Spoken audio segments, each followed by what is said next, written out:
Hello everyone, welcome to What If Issei Was Abandoned by Girls and Made New Peerage Part 2. Before we start, please go support some Texas 2 for writing that awesome fanfic. This is the translated version I made. There will be some mistake in character's gender, but of course Issei is a male. Season 2. Issei, they are back, my family, the Knights of the Apocalypse. Ajuka, we have a problem, he said through a magic circle. Issei, and that would be it. Ajuka, a piece of Rias Gremory has been kidnapped. You know her, Issei. She is Kaneko Tujo, Issei. I will bring her back no matter if I have to give my life. Izuku, you won't go alone, we'll accompany you. Kaneko, Issei senpai thei. Issei, the cultural festival is near, we could use your help. Kirishima, no problem, old man. A new law has been promoted in Japan due to the lack of young people in the country. Issei, this is unacceptable. Daichi, what are we going to do? Issei, even though we will be wanted, we have to do the right thing, so you know how to do it. Those responsible for the massacre in Japan are wanted, for deaths at the hands of. You are not many words, are you? Issei, we have to separate Daichi and Raiko to the south. I will distract them to the north. I'm pregnant. Daichi, we'll buy freedom, that's not what the plan is. Issei, you already know. Daichi, are you ready to face the most powerful man in Rio? Issei, well, thank you for your efforts in coming without getting caught. Bakugo, do you doubt it? Shodo, I think I fell in love. The young people are declared innocent. Well, the tournament will begin. Issei, we can't let them get away with this. Daichi. Only one can defeat him, and that is the first Knight of the Apocalypse. Haha, a living Knight of the Apocalypse. I never thought I would see this in my life. Ha ha ha, they think they can power against me. Issei, we will. Season 2, Chapter 1. Issei, it can't be, it's really you. Bakugo, well yes, who else do you think we are? Issei, I don't know, maybe a Muslim. Kirishima, good one bro, ha ha ha ha ha. Bakugo, buck you. Issei stood up and greeted everyone and gave them a hug. Until he came to a boy, apparently depressed, but he greeted him anyway. He sat down and had a serious look. Issei, okay, now tell me what's wrong, Shin. He turned his gaze, apparently becoming more depressed and putting on a sad look. Issei, can someone tell me what happened? He said to see everyone. Izuku, I'm not here to tell you, so don't look at me. Bakugo, not me either. Shoto, me either. Ida, not me. Kirishima, nope. Kaminari, I didn't ask me. Shinso, don't even think about it. Tokoemi, I'd better order a pizza. Issei, seriously, nobody. Daichi, I'll tell you, he said with a sigh. What happened is that they broke his heart again. Issei, and that's the only reason he's like this. Daichi, no, the bad thing is that it was like that time. Issei, let's see, tell me. Daichi, what happened? Flashback. Narrates Daichi. When we arrived in the United States, California, he accepted a different scholarship than ours. Another high school of almost the same prestige as the one the rest of us chose. We told him to call us from time to time and that we would deliver to a certain location. Everything was going well for a year, but then he hardly went to training and called us every 2 weeks. We didn't give it much importance at first, since we thought he was taking exams, but we started to worry when he called us every month, so we decided to look for him, but he wasn't in the same apartment he told us. Until we went to see him at the high school where he was. But they told us that he had already changed schools. They didn't want to give us information until the school year was over, so we left. So we came back when the year was over and they gave us the address. Our surprise was that it was in Texas. We were planning to leave in 6 months. It was our mistake. Daichi is fine now, I'll tell him. End of flashback. Daichi, are you sure, Shin? I know it still hurts. Shin, I prefer to tell him myself. Flashback. Shin narrates. As Daichi already told you, that's how it was. but I'm going to tell you about it from my perspective. When I arrived at the academy there, I met a teacher. She was beautiful as I expected, beautiful face, glasses and desirable figure. I was fascinated when I saw her. We started talking and became friends, then we moved forward until I declared my love for her, and she accepted. But a few weeks later she had to go to another academy, which was in Texas. I decided to go with her, but I never imagined what would happen to me there. Author narrates XD. Shin could be seen happily walking to his apartment, since he was living with his beloved, with whom he had been dating for 1 year. He was very happy because it was going to be his anniversary soon. He had arrived at his apartment and opened the door, but regretted doing so. I listened so that I am paralyzed. He was shaking. He didn't believe it was that. He feared that was it, since the noises were coming from where he shared a room with her. This became slow and trembling. This one opened the door and listened at that moment. Yes, get me pregnant, I want your child. There he saw his beloved naked, being penetrated by one of his classmates, one of the most problematic and with bad grades. His beloved could be seen with tears on her cheeks, tears of pleasure, and that she was enjoying it, and a blood stain on the sheet, a sign that she had lost her virginity. He dropped his backpack, drawing the attention of State too. She saw how her boyfriend was there, whom she was supposed to love. Sure, Shin, this is not what it seems. With tears in his eyes, he grabbed his backpack and ran away. No, wait, Shin, this is not what it seems. I don't think so. I can stand watching him give you pleasure, he said arrogantly. Be quiet. That's not what you were saying a few moments ago. After that, a week passed. Shin had not gone to classes, and the teachers had been worried about that, since he was one of the most outstanding in the academy, so they sent him several messages and calls to attend and justify his absences. But he hadn't answered and he hadn't called. Until the teacher who had deceived him came looking for him, to tell him to attend and explain what happened. Even though there was no justification for what he did. You were walking through a quiet neighborhood until you saw him. It was him wearing a hood and carrying his backpack. Apparently he was going to class. She is thinking that she was just going to explain to him what happened last week and calls him Shin. He stood still upon hearing his name. Shin, what do you want? Shin, I'm sorry. I know what I did was wrong, but I can justify it. Shin, justify that I was just a toy that you could throw away, or that I am an idiot for telling you my troubles.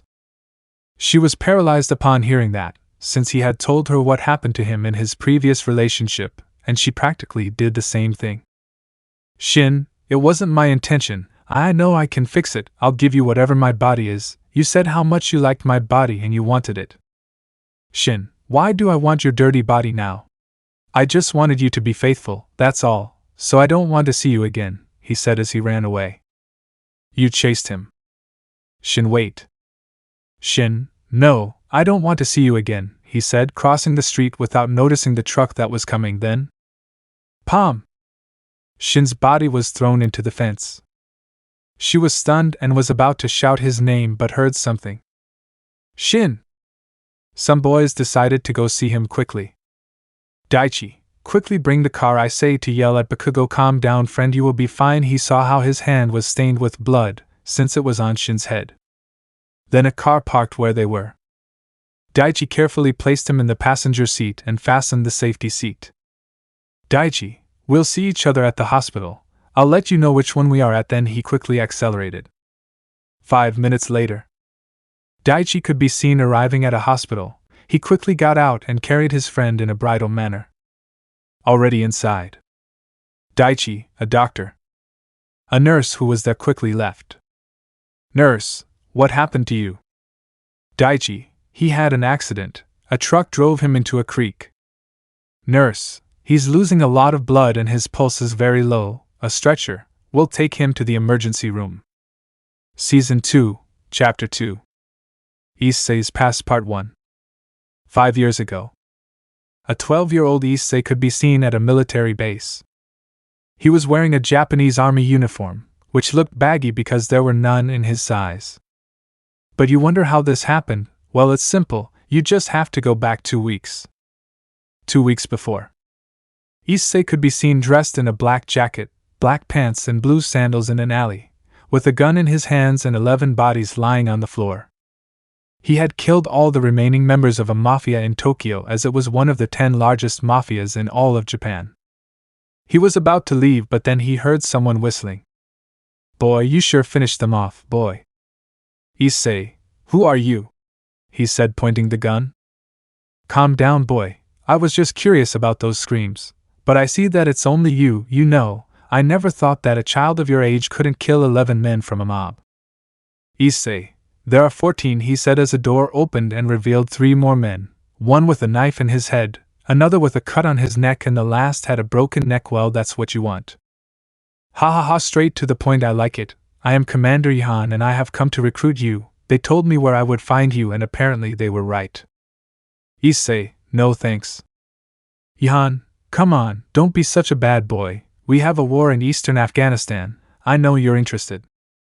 "Issei, tantum ad iustitium non ad bella labor. I only work for justice, not for wars." "Yenna, scio et quod hic sum. I know, and that's why I'm here." Issei just stood still. "Issei, what kind of war are we talking about?" "Yenna, one in which people suffer every day because of their government. One in which thousands or millions of people die because of a regime." "Issei, when will it be?" "Yenna, we will leave in 2 weeks. I know you only have experience with one weapon, but there we will give you more training." So he went with him to the military base. End of memory. A large plane could be seen on a landing strip. "Sergeant 3, you know, we have to go," he shouted, so that all the soldiers would get on. Then everyone got on. Some looked confused to see Issei, who just looked with disinterest. 18 hours later. The plane could be seen landing at a US-occupied military base in Afghanistan. Then all the soldiers came down, some went to vomit, others were stunned, and so on. 20 minutes passed and a tank arrived with paint on its barrel, which had several names. "Commander 34, well, your squadron is 78, it's that tank that just arrived." He just nodded and went to where the tank had stopped. Then he saw some guys coming out of the tank. They came out and one of them could say another name on the cannon. "Issei, hey, hello, this is Squad 78. "Jason, yeah, why?" "Issei, I am the new member." "Ford, it can't be, it seems that more and more children are being brought in," he said, laughing. "Luis, poor you, boy." Then the captain of the squadron threw a rag. "Dom, clean your place," he said to smoke a cigarette. Issei lazily went to where it was his turn and carried a bucket. He came in and saw that it was covered in blood. He started cleaning it until he found a piece of skin with an eye. He grabbed him with his hand and threw him out of the tank, then laughter was heard outside. He had already cleaned his place and went outside. Then he saw how the captain of his squad was talking about where the next attack was with the sergeant. Then their captain returned. "Dom, eat something, kid, maybe you won't eat for days." He nodded and ate something. After a few minutes they left with other tanks. In total there were 6 of them. They were behind the first one. They had already traveled a great distance. He opened his hatch and stuck his head out. Then he saw how everyone was serious. But his captain started to laugh and then everyone did too. They laughed for a while and then fell silent. They arrived at a town and continued moving forward.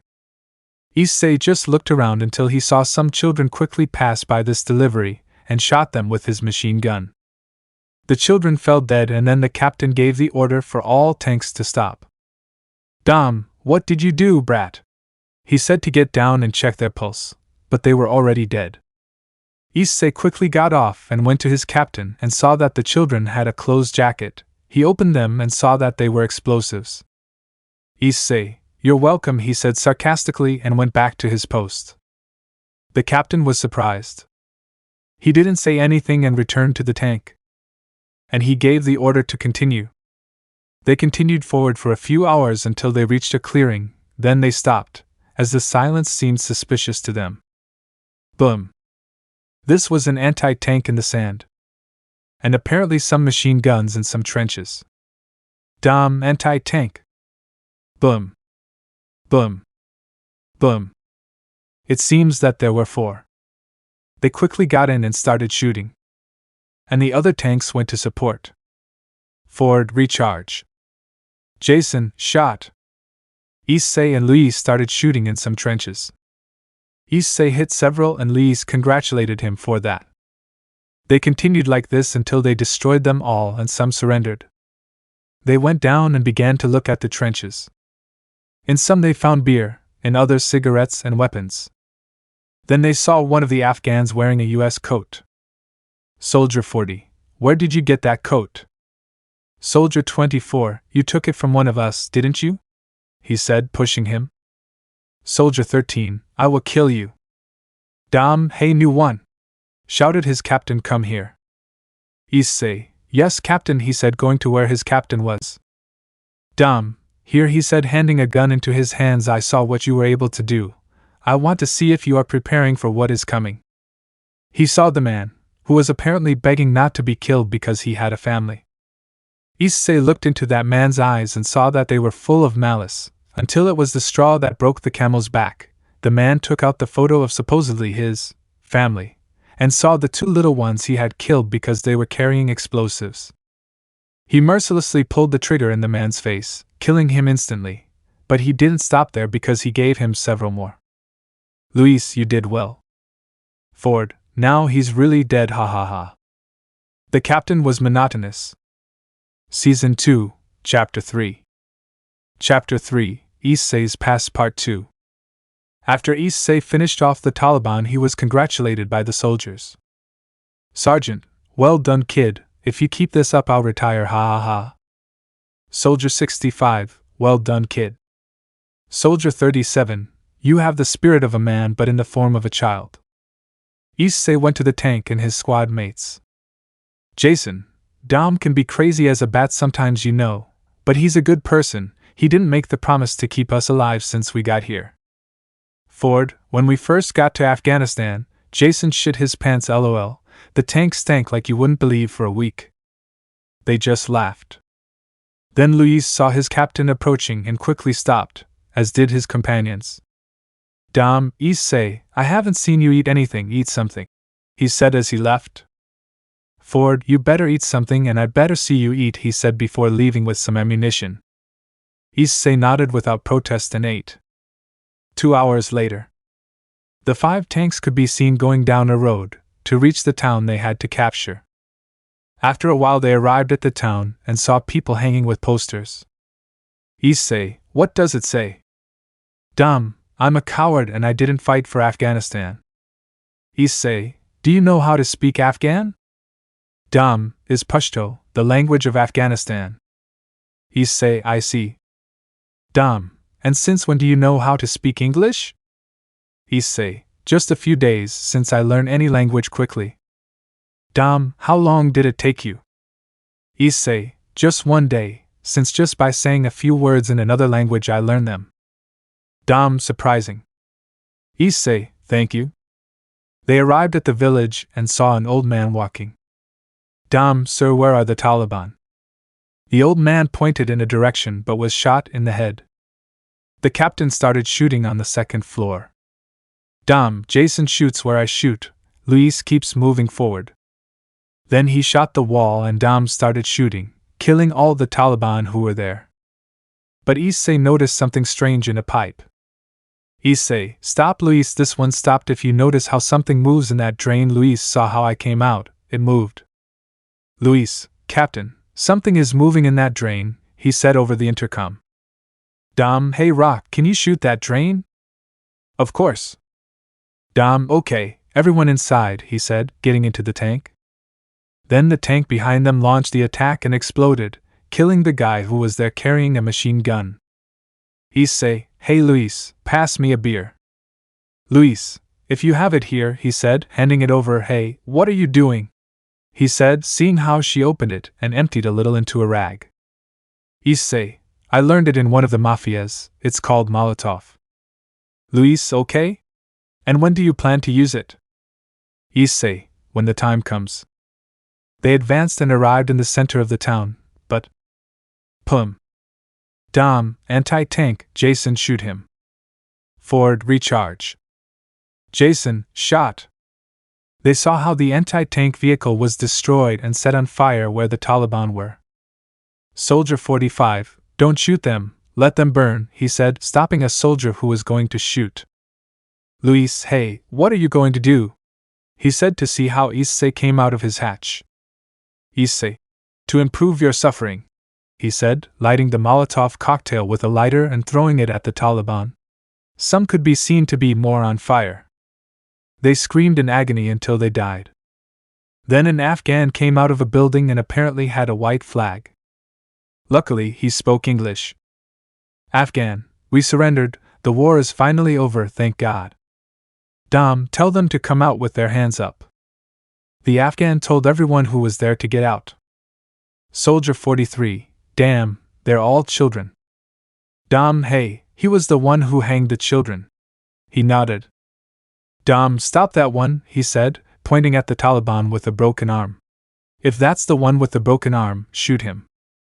Soldier 45, hey buddy, you're gonna be here, bye bastard. Then another soldier shot him dead. Then all the soldiers started drinking, one found some food and started playing, others threw things out of a house, another had a wad of bills and hit it with his gun, acting like a bat. Luis, I will protect you, darling, do you want to see the tank? He said, taking a girl inside the tank. And Jason just watched them with a small campfire lit. Dom, Issei, follow me. He nodded. They entered a building, reached the 3rd floor and saw some dead Taliban. Dom, they knew we were coming, they committed suicide at dawn. Issei, why are you showing me this? Dom, to show you that ideals are peaceful, but others have other ideals. Issei, and what are those ideals? Dom, power, arrogance, pride, money and others. Issei, Dom, I know what you can do, boy, on the battlefield you are a beast, a bloodthirsty, pure evil. That's why I showed you this and to tell you not to be like these guys, follow your ideals, he said as he left the room. These were returned to the tank. When they arrived, Dom started smoking, but then he saw something strange in a window. Dom, come follow me, he said to go to that house. When they reached the 2nd floor, they broke down the door and pointed their guns. Dom forced the door. This obedient one forced her. Dom, you are alone, he said, speaking in his own language. He just nodded. Dom, it's a lie, he said, taking her to a closed bedroom and starting to search, holding her. I start searching under the bed and then I take out a very beautiful 13-year-old girl. She had blonde hair, a very good developing figure, and the face of an angel. Dom, you know we would have killed her, right? He said to the other girl. Merit, I just wanted to protect her, I swear, please forgive me, he said, almost crying. Dom, sit down, he said to sit them on an armchair, I want hot water. Then he saw Issei still standing with his gun ready to shoot. Put down the gun, you make me nervous. He obeyed and sat on a sofa. Come, he said, calling the girl, what is your name? Yame, Yenna said with disgust towards the man. Issei noticed the surname, which was Japanese. Issei, wait, you're Japanese? Etsu was surprised to see that she also knew Japanese. Yame, hey. Dom, take it, he said to give her some eggs he had in a box. She understood what he wanted and went to the kitchen. Then Issei heard the drunken soldiers shooting into the sky and those playing a piano threw a grenade inside it, and ran away, and the piano exploded. Dom, get out of there if you don't want to end up covered in bullets. He took this off and went to where an electric guitar was. He started singing and playing. When this was finished, Yame looked at it with admiration. Dom, not bad boy, you've got talent, he said to see how they brought him the hot water, and he took off his shirt. Issei, thank you. Outside with the others. Ford, how was Luis? Luis, pretty good. Ford, oh yes, he said to unbutton his pants. Jason, I hope they get scabies. With Issei. Dom, she's a pure and clean girl, if you don't take her to that bedroom, I will. He took her by the wrist and took her to the bedroom. Her cousin was going to stop them, but Dom stopped her. Dom, they are young, leave them, she is resigned, and continued cooking. inside the room. Issei, you know I don't want to do this. Yame just kept quiet. Issei, so forgive me, he said to start kissing her, not with lust but with tenderness, something that surprised her, and she returned the kiss. They were too excited to the point of losing their virginity, and not coming out for half an hour. You could see Issei and Yame smiling as they had no regrets about what they did. Issei only had a smile on his face, and sat next to his captain. Dom, don't say a single word, he said with a smile. Merritt just watched her smoking a cigarette, and Yame didn't say anything, she just served Issei and her and sat next to her. These were going to start eating until. Issei. Report. Luis, Issei, it's time for you to become a man. There's a girl downstairs who, looks like a prostitute. But he just saw how they looked at him and Ford realized something and Luis too. Hey, wait, you and her. Ford, Issei, you little imp, what did you do? You slept with her. He didn't say anything and drank the water. Ford, it's very nice, you have to share. Luis, yes, you must share that beauty. Ford, if that's what friends are like, you'll sleep with her and I'll sleep with her. Why is your lip trembling? Don't be nervous, we're just going to have a good time. Issei, let go. Ford, let her go. Just by sleeping with her you are already a man. If you are a man, baby, he said to pass him a bottle of whiskey. He just took the bottle and drank it all. Issei, happy now. Luis, he humiliated you, jajajajajaja. Ford, just for doing that you're not a pwag man. He was punched in the stomach and then thrown into a wall like a sack of potatoes. Ford, what the hell was that? Dom, I wouldn't mess with the guy if I were you. Ford, why are you just telling me this? He said breathlessly as he stood up. Dom, well, you should already know that he eliminated one of the 10 largest mafias in Japan alone. Ford, you're kidding, right? Dom, nope, actually he was the one who threw you. Season 2. Chapter 4, Issei's Past. Ford, seriously, that brat. Dom, you didn't hear the rumors, you better not touch the girl or you'll lose all your teeth, and I'm not saying this for me but for him, he said, pointing at Issei. Luis, I thought it was just a story. Dom, if the rumors are true, you better sit down, it's time to eat, he said to see how Yame's cousin came in with some plates. Then they sat down. Yame went to bring her plate, but Ford accidentally knocked her food over. Ford, oh, let me pick it up, he said, lifting his plate and licking his fried egg. Don't touch it, he said, raising his hands. Then Yame began to shed tears. Issei, seeing this, stood up and gave her his plate. He hugged her and sat her on his lap. Dom, you're not eating, boy. Issei, no thanks, I'm not hungry anymore. Dom, I mean, this dinner isn't going to be ruined by you or me either, he said, pointing at everyone on his squad. Ford, no. Luis, no sir. Jason, nope either. Luis, they were going to eat like kings and they weren't going to try us, he asked me why. Then no one answered. Luis, you know what, Issei, I'm going to tell you a story. When you got here it was a massacre. We saw many of our companions die as soon as we arrived, and then we cornered some Taliban and killed them mercilessly, and there were many wounded horses from dawn to dusk. Killing horses, you know how you kill it. First you pet it until you become its friend, then you shoot its spine. The screech they make stays in your memory, and it was summertime. There was a large swarm of flies that seemed like clouds, he said, finishing the story. Dom, yeah, great for a meal, thanks. Ford, it's what happened, Dom, what happened. What's going to happen is going to happen, and sitting here playing house with some Afghan boars isn't going to solve anything, he said angrily. Dom, shut up. Ford, why you should. Jason, you shouldn't. Dom was going to say something but Issei spoke. Issei, yes, good story, let me tell you one. This happened not long ago, when I went to eliminate a mafia. I had to eliminate them since they were already involved in several crimes. I went in and killed several of them. I found several women who were prostituted against their will and a lot of drugs. But the worst came when I got to their basement. I went in and saw several bodies of dismembered children. Some were hanged, none were alive. I didn't get there in time, and I realized that sometimes I wouldn't try to save everyone. He said this with a broken voice and shedding tears. They all remained silent, because not only did his story impact them, but with each word he said it with sadness and guilt. "Sergeant Dom," said a soldier entering abruptly. The general requested immediately. "Dom, okay guys, we have to go," he said as he got up and left the room. Then Issei was saying goodbye to Yame. "Ford, come on, they're talking about their wedding. Move," he said, grabbing Issei by the neck to leave the room. 10 minutes later. "Dom, what am I going to face?" "G. Brown, a reconnaissance plane spotted a troop mobilization advancing from the west here," he said, pointing to the map. "The battalion needs you to protect this crossroads," he said, marking the objective. "Dom, how many troops have you seen?" "G. Brown, I don't know." "Dom, what kind of troops? Tanks, horses, artillery?" "G.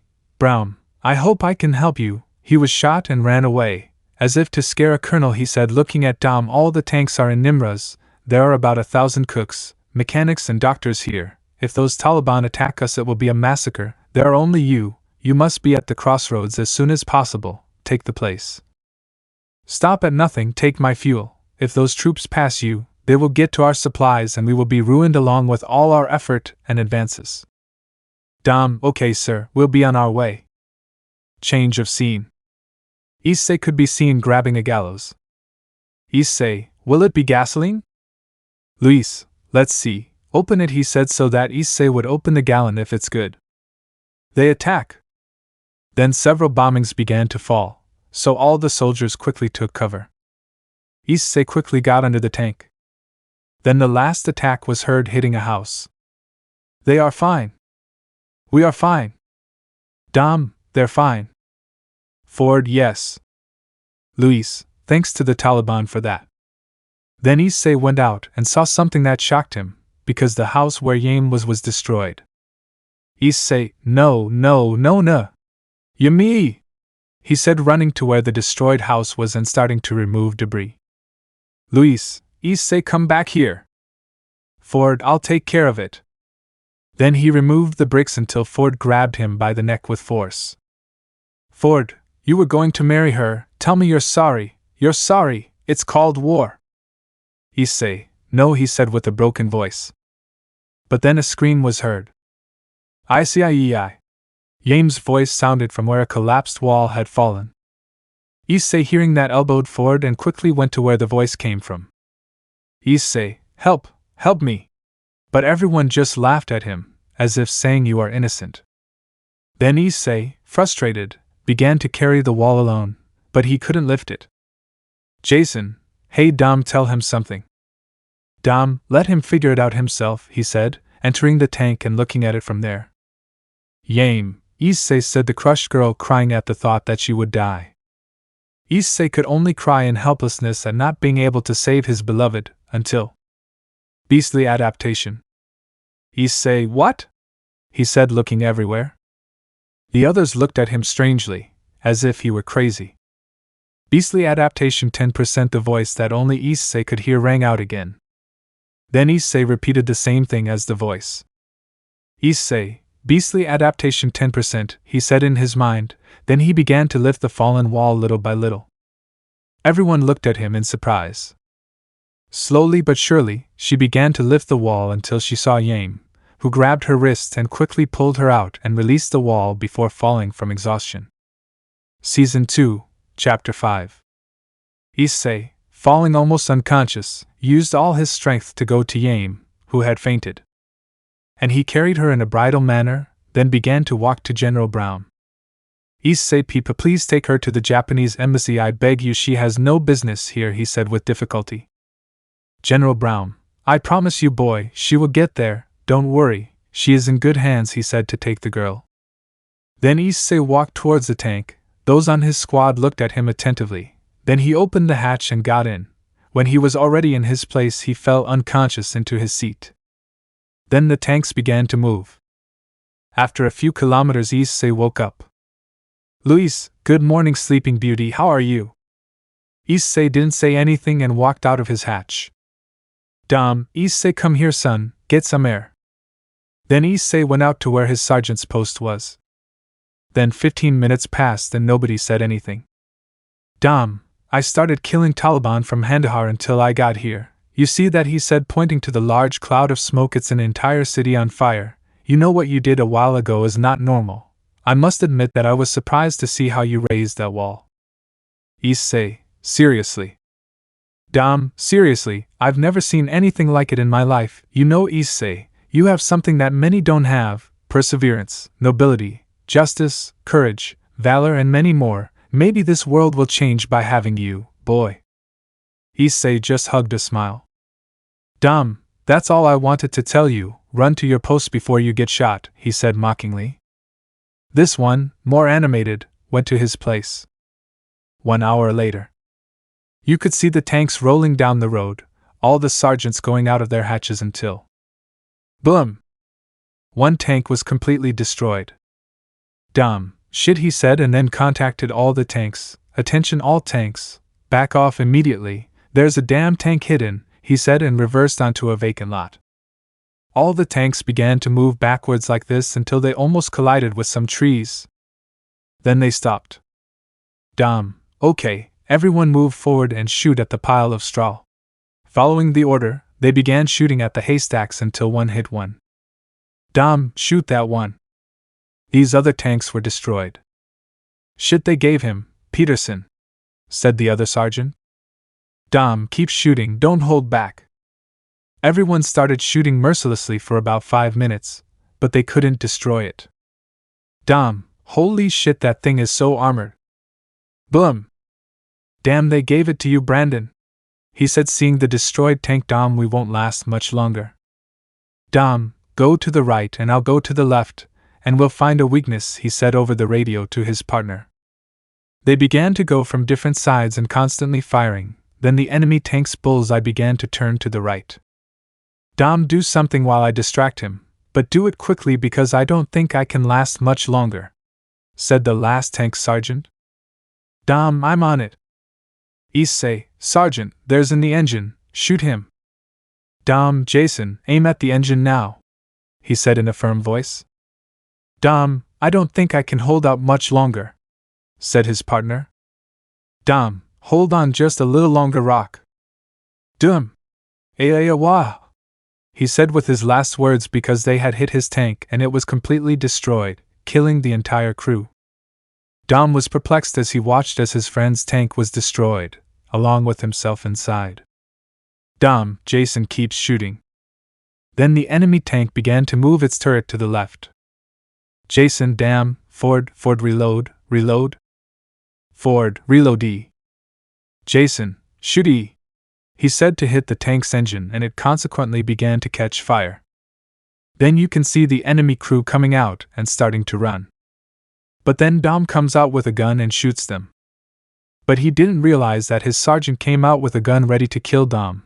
But you could see how they shot him, and he was left like cheese, the enemy. Everyone saw how Issei had come out with his gun and shot him. Dom, I'm finally done. It's a shame the others weren't as lucky. Jason, today God was not on our side, he said, panting. Ford, so what about the others who didn't have it? We did. Jason, the Lord's protection. Luis, yes, ha ha ha, maybe that was it. Ford, maybe you're right, ha ha ha. Jason, and they saw how Issei finished off his sergeant. It was incredible. Luis, yes, haha, you finished off that bastard, well done, Issei, he said excitedly. Ford, good job. Luis, damn, it's the best job I've ever had. Jason, the best, he said, supporting. Issei, the best work. Ford, the best job I ever had. Dom, the best, ha ha ha, he said, laughing. Then everyone relaxed for a moment. Dom, okay Luis, let's get out of here, we have a job to do. Then Luis started to move forward. 30 minutes later. Dom, look, there it is, he said, looking at the crossing like a barn next to him. Then when they were there, an explosion was heard that alerted everyone. Jason, damn, another tank? Then Luis realized that he could not move forward anymore. Dom, calm down, we just stepped on a mine. Then everyone went outside. Dom, do you have Ford repair? Ford, yes, unless you bring a giant crane with you, he said sarcastically, this is beyond repair. Ford and Issei go check and see if there are any Taliban in the barn. So Ford and Issei went to the barn to check. Ford, damn that smell, he said as he walked in and saw that there were bodies of dead Taliban. Then Issei also entered and then covered his nose. Ford, they must have left them to their own devices so they wouldn't have to spend money on medicine. Issei, we can go now, he said coldly. Ford, you know Issei, I was wrong about you. You are a great man, more than all of us could be in our lives, so I'm sorry for treating you the way I did until then, he said, lighting a cigarette. Issei, no problem. Ford, thanks for forgiving me. Haha, let's go back to the tank. These came back. And they found it well. Ford, nothing but dead bodies and a few ammunition and weapons. Okay guys, Jason, Ford and Luis go get the ammo and weapons, and you Issei go keep watch on that hill. Issei, I can take my canteen. Sure you can, boy. 10 minutes later. Issei could be seen with his canteen and his weapon, which was an M4A1. He sat on a nearby tree and took out a chocolate from his pocket and started eating it. When he finished this, he heard a noise that somewhat alerted him. Then he became alert and left there in an instant before they saw him. 5 minutes later. Issei could be seen agitated and started shouting. Issei, Ichiwai, they're coming. What happened, Issei? Why aren't you at your post? Issei, they're coming. Who's coming? Issei, the Taliban. How many did you see? Issei, it was about 150 or 200. Ford, surely a couple of idiots marching along peacefully. Issei, no, they sounded like they wanted to fight. I think they were singing a war song or something like that. Then everyone fell silent. The Taliban are a battalion. Ford, what? We have to go. Issei, bring your things, we're leaving. No, we will stop them. Ford, what are you saying, You've gone crazy. We can't fight them. There are too many of them. Of course we can. We have a tank. Ford, you're crazy. Looked at everyone in his crew and saw that they were scared, but not Issei. Go guys, I'll stop you. Go away, he said in a calm voice.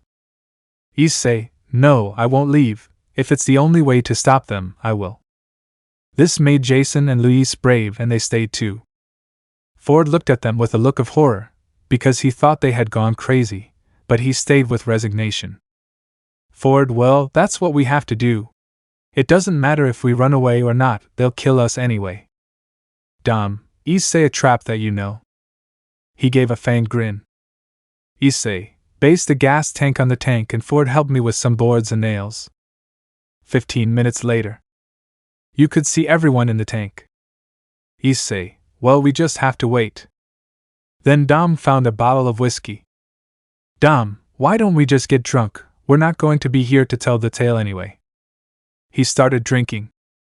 Jason, pass it to me. Ford, what the hell are you doing? Jason, I'm going to drink it, and no matter what my beliefs about drinking say, I deserve it today, he said, taking a big gulp of alcohol. Luis, you're right, he said, taking a drink from the bottle. They continued like this until the bottle was finished. Then they heard a war song. Pay attention, they're coming. Everyone got into position. At my signal they start shooting. Then the battalion stopped, and the commander gave the order to check the tank, since by its appearance it looked destroyed, but they did not want any survivors. Then when they opened the hatch, shot him, causing him to die instantly. Then everyone started shooting from right to left.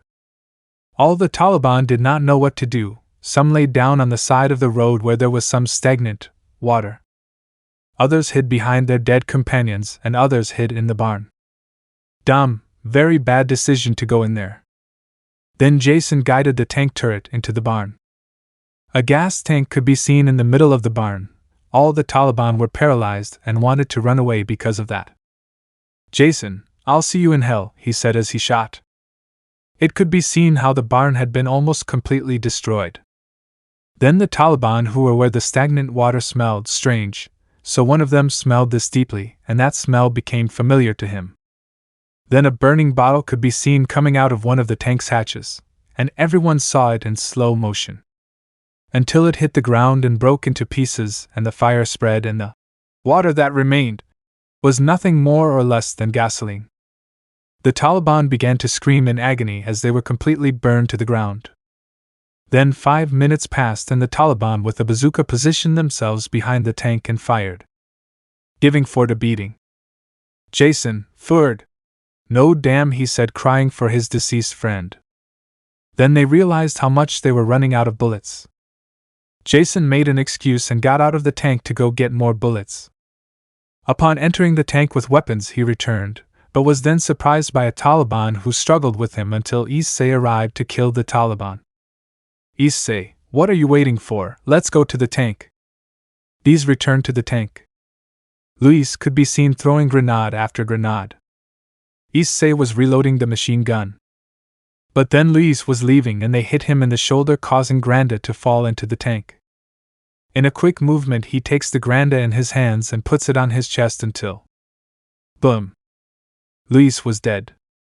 Issei looked at this with a helpless face, unable to do anything. Then he kept shooting. 5 minutes passed and Dom had run out of bullets, so he went out to shoot with the machine gun outside. He started shooting at them. He insulted them in their language and he didn't curse them either.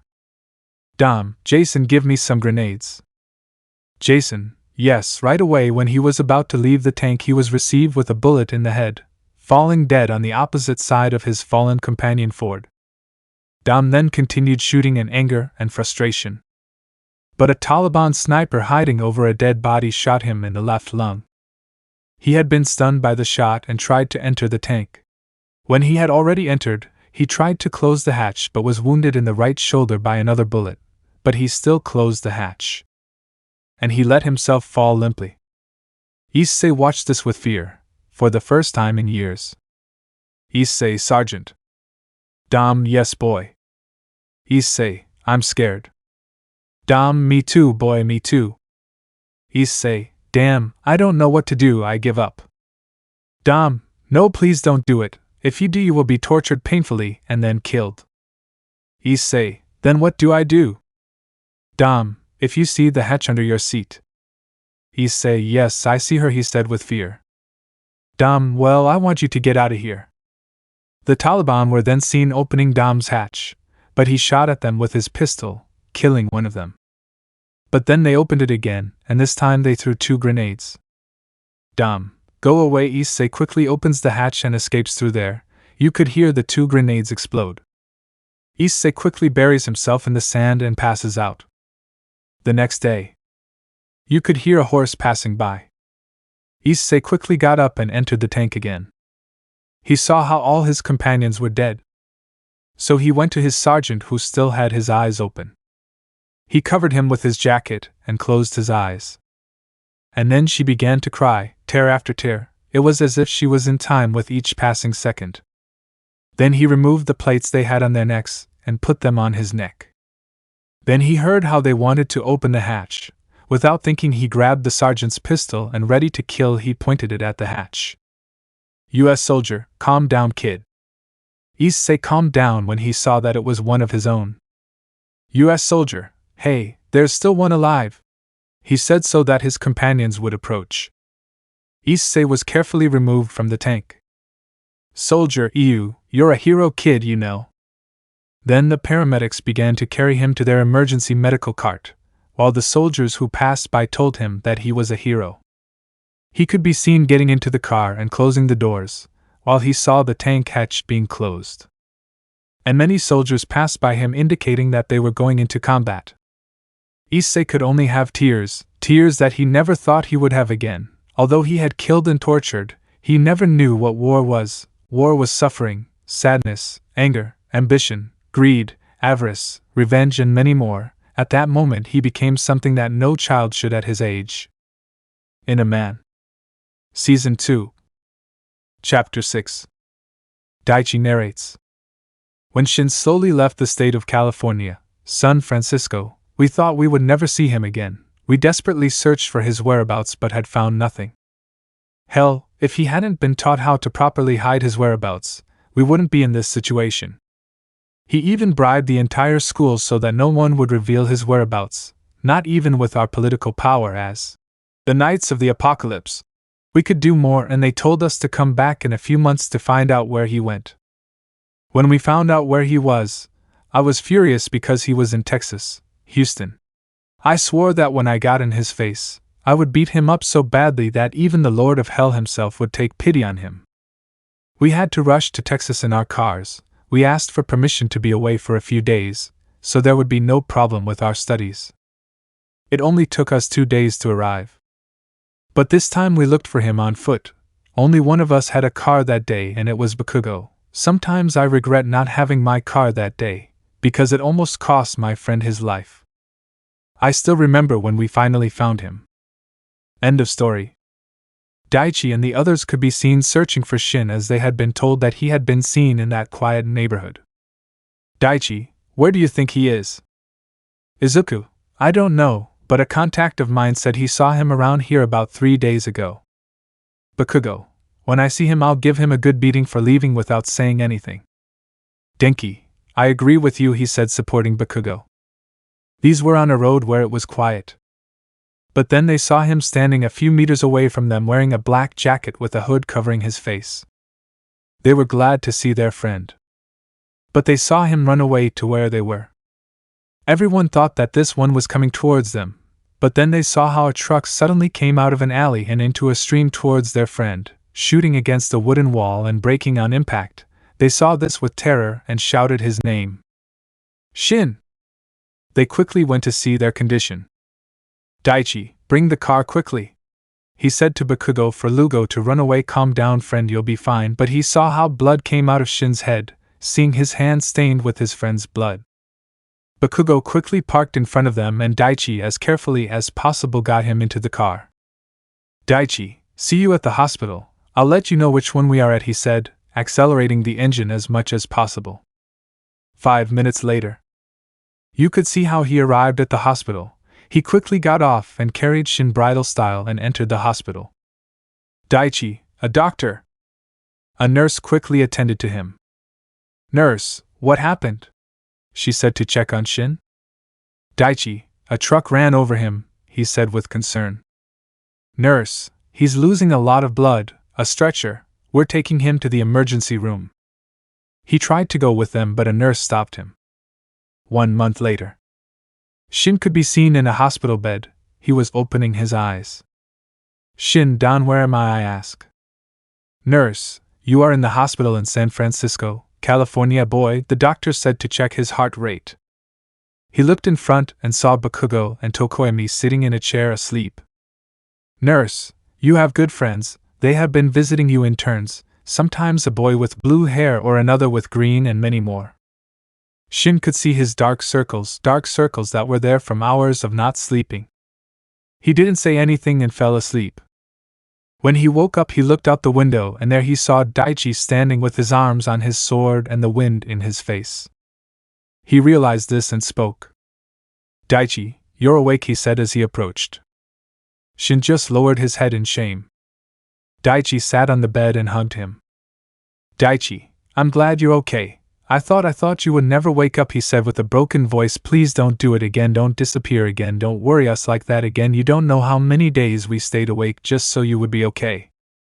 Shin couldn't stand it and started sobbing, as if he were the younger brother when he does something wrong and the older brother was comforting him, and he started asking for forgiveness countless times. Daichi just hugged him and let him vent. End of flashback. Shin, that's what happened. Issei just stayed silent, and suddenly this one gave him a sape. Issei, worrying like that is a reason for me to kick you out of the Knights of the Apocalypse, he said so that Shin would lower his head. But on the other hand, I see the need to get you out. I will forgive you if you just invite me to a few pizzas, he said, smiling. Everyone just smiled at the times that Issei can be with others. But then Shin just ordered a few pizzas. They left the pizzeria and went to the mall to get beer, fried foods, soft drinks, and other things. 1 hour later. The Gremmy group could be seen entering the Huda house, but then they heard some voices coming from Issei's room. They walked in that direction and opened the door a little and were surprised to see what was happening.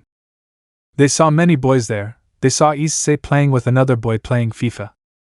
The blue-haired boy they had met with some boys sings a song that echoes throughout the surroundings, while the others were dancing to the music. Issei, Jimenez, hit him, go. Bakugo, shiny. Issei, I'm still undefeated, ha ha ha ha ha ha, he said to open a beer with excitement. The Gremry girls just left so as not to interrupt anything. The next day, Issei could be seen with a can of fried chicken on his head, and he was waking up from a hangover he had never experienced before. He saw 6 women next to him, and he only had his pants on. He looked around and saw Daichi on a jet ski in a pool with a girl in his arms. Genki was with a girl on top of him half naked. Bakugo was inside a convertible with 3 women. Shin was with 4 women on a couch. And Ida in the kitchen with about 2 women next to him. Wait! This wasn't my house. Issei, Drag, Albion, do you hear me? Albion, yes boy, I hear you. Issei, what happened? Albion, well, after drinking that last beer, you pulled out some golden apple wine. Issei, the only thing that can make a dragon drunk. Albion, that's right, and so you gave them a little. After that they rented this mansion and had a party. Issei, and the others? Albion, well, the others are on the 2nd floor. He went up to the 2nd floor and opened the main room. He saw Izuku with 5 women at his side. Issei, Izuku, what a gentleman. He looked for Shoto and found him with glasses and paint on his face that said, Winter, next to 2 women. Afterwards he went to look for Tokoemi, Kurishima and Shinso. He found them lying on the grass with 2 women next to them. Issei, well, I found them, I'm thirsty. Then he went to the fridge and out came a frozen butler. Issei, what the hell? Huda residence. A redhead could be seen waking up in her bed. Her hair was disheveled. For some reason she woke up feeling so happy, and she hadn't slept like that in months. But what I find strange is why was she naked and sweaty? She took her thoughts out of that, and took a shower since she had classes. Season 2, Chapter 7. Issei could be seen waking Daichi up with a ping-pong tail. He throws it, hitting Daichi in the head and consequently scaring him and throwing him off the jet ski. Issei returned to the house and saw Shin deeply asleep. Albion, boy, did he get over it quickly? Issei, I don't think so. Although he is strong in almost every way, he is not strong in the sentimental sense. Albion, and you weren't like that? Issei, it's because I wasn't myself from years ago. For the same reason I lost my memory, my mental strength also left, so that was now justified. Albion, maybe you're right. Issei, Albion, you know something that Drake told me a long time ago, something called the Fall of the Dragon ritual or something like that, he said seriously. Albion, yes, I know him, but why do you want to know that? Issei, I want to know what the ritual is about. Albion, the ritual consists of, when a dragon is rejected, abandoned or betrayed by their partners, they take away the emotions they had with them, both beautiful and worse moments, and you will never feel anything for anyone in 100 years. Issei, wow, this is so tragic. Albion, that's right, because dragons are pure power and have equally pure feelings. We can become stronger, as is your case, but if we are deceived by our partners, that power turns into poison. It is like a double-edged sword. Issei, and can it be done on humans? Albion, you mean the larva, right? Issei, that's right. I want him to at least stop suffering for what happened. Albion, it's never been attempted, said the dragon, but... Issei, but? Albion, it could be modified to the point that he no longer feels those emotions that torment him, but if those people who hurt him appear, the ritual will not be able to prevent him from falling in love with them again. Issei, so it takes away the emotions of those memories and he no longer feels anything for them, but if they come back and make him fall in love again, it can't be avoided. Albion, that's right. Issei, and could you make the ritual change? Albion, unfortunately no, but there is a sorceress who could. Issei, so and who? Albion, she is Merlin's apprentice. Her name is Sarika Arphonia. Issei, And how is it or where is it? Drake, it's her, she said to appear the booster gear glove and show an image. Drake, she is at a magic institute in England called Melgalius Academy. Issei, who and since when are you listening to our conversation? Drake, from the beginning. Issei, then why didn't you answer when I called you? Drake, I was sleeping. Issei, son of a Albion, they will discuss it later when your friends come, he said to cut the conversation. You could see an Izuku Shodo, Bakugo Ida, heading in his direction. Izuku, what a powerful wine, I will never drink it again. Daichi, now that was a party, he said as he walked through the door. Issei, and what about the women who woke up here? They didn't do anything to them, right? Izuku Shodo, Ida looked away. Issei, seriously. Izuku, don't blame us, that wine was bucking good. Shodo, but don't look at us like that, Shin did it too. Issei, that boy fills me with pride, but enough of that, we have to clean up and leave it as it was. And by the way, how did they get a convertible into the living room? He said, pointing at the car. Ida, that was Bakugo. I don't understand how he did it with such small doors. Issei, Bakugo, you put it in, you take it out. Bakugo, take me the. Issei, wake up the others, but he was interrupted because his cell phone rang. Who is speaking? He said discreetly since it was a communication magic circle. Razor, Issei is me, Razor. Issei, what's wrong, friend? He said calmly. Razor, you have to come to the hospital. Citri will give us Ravel's diagram in an hour. Issei, I'll be there, rest assured, he said seriously, and then hung up. Well, let's start. 1 hour later. Everything looked tidy as if nothing had happened. Ida, and how did they get the car out? He said doubtfully. Bakugo, well, I asked Issei for help and we went to where the security cameras were. We discovered that I put it through the entrance, he said, explaining. Kirishima, and where are Issei and Daichi? Tokoemi, he told me to leave since they were going to do something else. They left without saying anything. Change of scene. Citri Hospital. The Phoenix family and Issei and Daichi could be seen in a hospital room where Revel was in a bed connected to several medical devices. Then I go into Doctor. Well, Lord and Lady Phoenix, what I'm going to tell you is really bad. Razor, what's wrong with my sister? Doctor, this is a disease that has only been found in the Phoenix family for generations. It is called Phoenix depression. Lord Phoenix, what is that disease? Doctor, this disease consists of the user feeling physically pathetic, because they think they are not enough for their current partner, since if they see him looking at other women, they think they are not enough and try to lose weight, and they begin to lose the fire in their heart to the point that they only start losing weight and looking beautiful for that person. Razor, that sounds like a psychological problem like any other teenager. Doctor, no, young Razor, this is real. Since your great-grandmother had that disease, we thought the same until we saw that psychological treatments did not work. This was to the point that it disgusted her to see food until she died. This worried the Phoenix family. Lady Phoenix, so what do you recommend we do? Doctor, we tried to find a cure, but we only saw that it worked with dragon's blood, since dragon's blood has a component that rekindles the flames that the user has lost. Lord Phoenix, but you have that blood, right? He said with a trembling voice.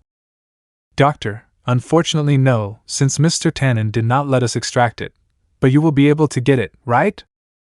Razor, unfortunately not, since Revel broke all relations we had with the dragons, by insulting Tannen, he said with his head down to hide the tears forming in his eyes.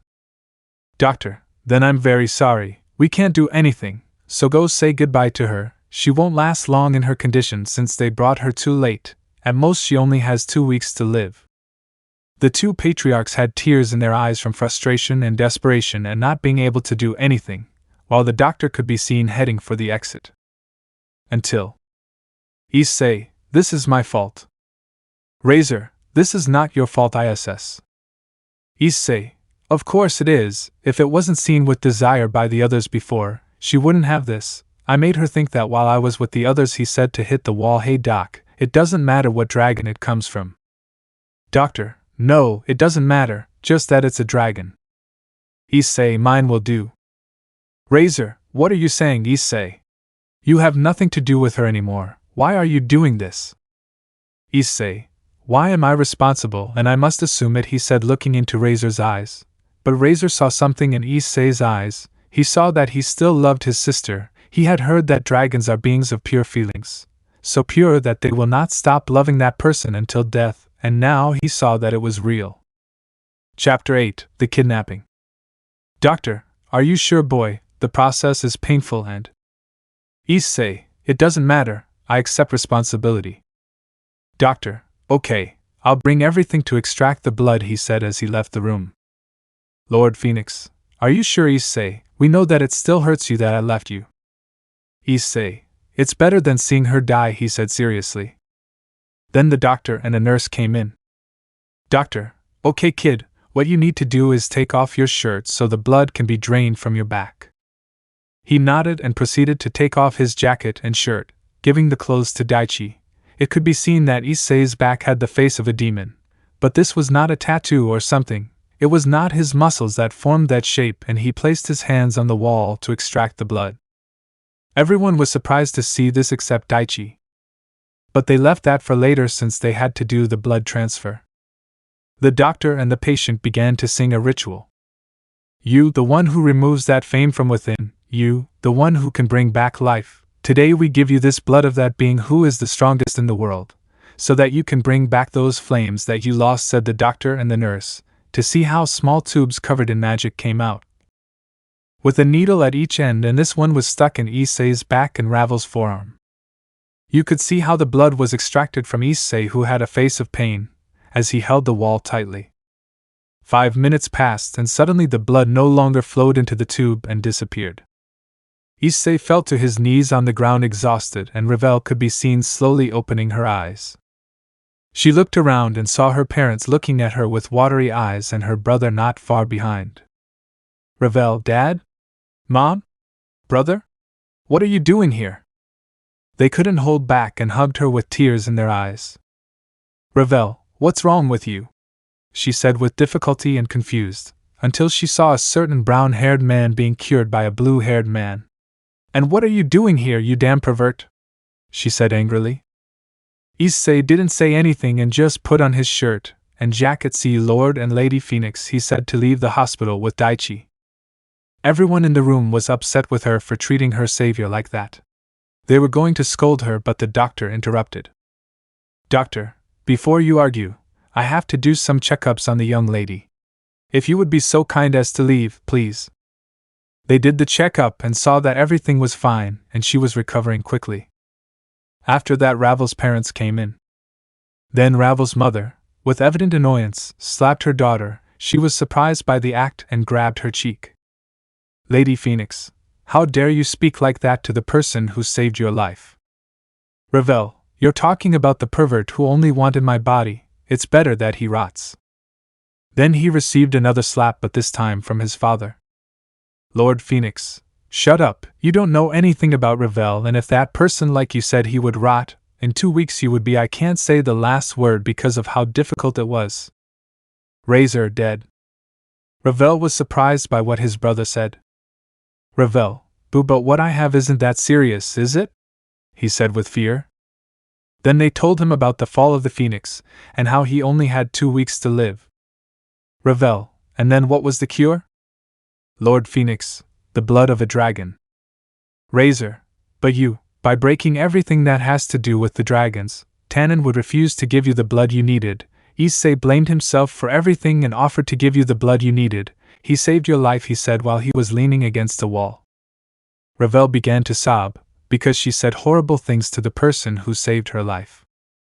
Revel, what a fact, he said when he realized that he was becoming someone horrible. With Issei. Issei and Daichi could be seen on some streets of Kwa. Daichi, aren't you upset by what he said to you? Issei, no, honestly it reminds me of her, he said with nostalgia. Daichi, you're talking about… Issei, yes, it's Akeno. They walked for a few minutes until they reached their house. They quickly changed and went to the academy. At the entrance they saw a girl with a bulging belly. Issei just approached her. Issei, hello, he said, greeting the girl. Girl, hey, hello, she said with uncertainty. Issei, and what brings you here? Girl, hey, my sister said that my boyfriend would be here, she said, looking at her cell phone. Issei, oh, he's the father of the child you're expecting. Girl, yes, she said sadly. In that she saw how Akeno came with her boyfriend. Then the girl looked where Issei had looked, and there she saw her boyfriend at the entrance. Yamako, what are we doing here, Akeno-chan? Girl, Yamako-kun said to go where he was. The boy just sighed and turned to look at her. Yamako, what are you doing here, Shuku? Shuku, I came because they told me you were here and they were right, he said with a smile. Yamako, and here I am, so that's what you want. Shuku, I came because he needs you. I need you, she said, caressing her belly. Yamako, I already told you that I will not take responsibility for that child, apart from who said he was mine. Shuku, you are the only one I have been with, so don't say it's not yours, she said with tears in her eyes. Yamako, and what does it matter if it's mine? I care little what happens to you and that bastard in your womb. I can sleep with whoever, she said mockingly. The girl just started crying. Yamako, also look at you, you're fat. Do you think anyone would want you with a child? Ha ha ha ha, he said, laughing like a lunatic. Akeno was going to slap him and break up with him right then and there, since he pretended to be a good person. But then it was seen that someone hit him in the stomach, making him vomit and knocking out the air. Issei, keep opening your filthy mouth and I'll rip your tongue out, he said with such impressive force that some fainted. But then a teacher appeared. Teacher, hey, you can't leave school. Then Issei grabbed the Yamako and threw him outside the institute. Issei, problem solved. Yamako got up with difficulty and tried to hit him, but he grabbed her fist and hit her in the eyes with his fingers. Yamako was temporarily blinded, and that was when her hell would begin. Yamako, said Issei, whispering in his ears. He tried to hit him, but he couldn't. He gave you the true door to suffering, he said, to hit his ribs. The boy could not do anything about this, but his senses betrayed him, because he heard Issei's voice in both ears and he did not know where he was. He was hit again, but this time in the back. Another few seconds passed that seemed like hours to him, and he was hit in the head. Yamako heard a whisper in each ear at the same time. He began to get scared because he couldn't see his opponent, much less feel him. He was then hit in the neck, causing him to writhe in pain. Issei, you already realize, stupid, he said, so that the boy would be confused. He attacked every 10 seconds, he said, so that his voice would become distorted again. And he began to count the seconds. 1, 2, 3, 4, 5, 6, 7, 8, 9, I've come. He's coming, he said, scared and trembling. He was then kicked in the abdomen. 1, 2, 3, 4, 5, 6, 7, 8, 9, here's coming, he said, to get into the fetal position. Then he received a kick in the ribs.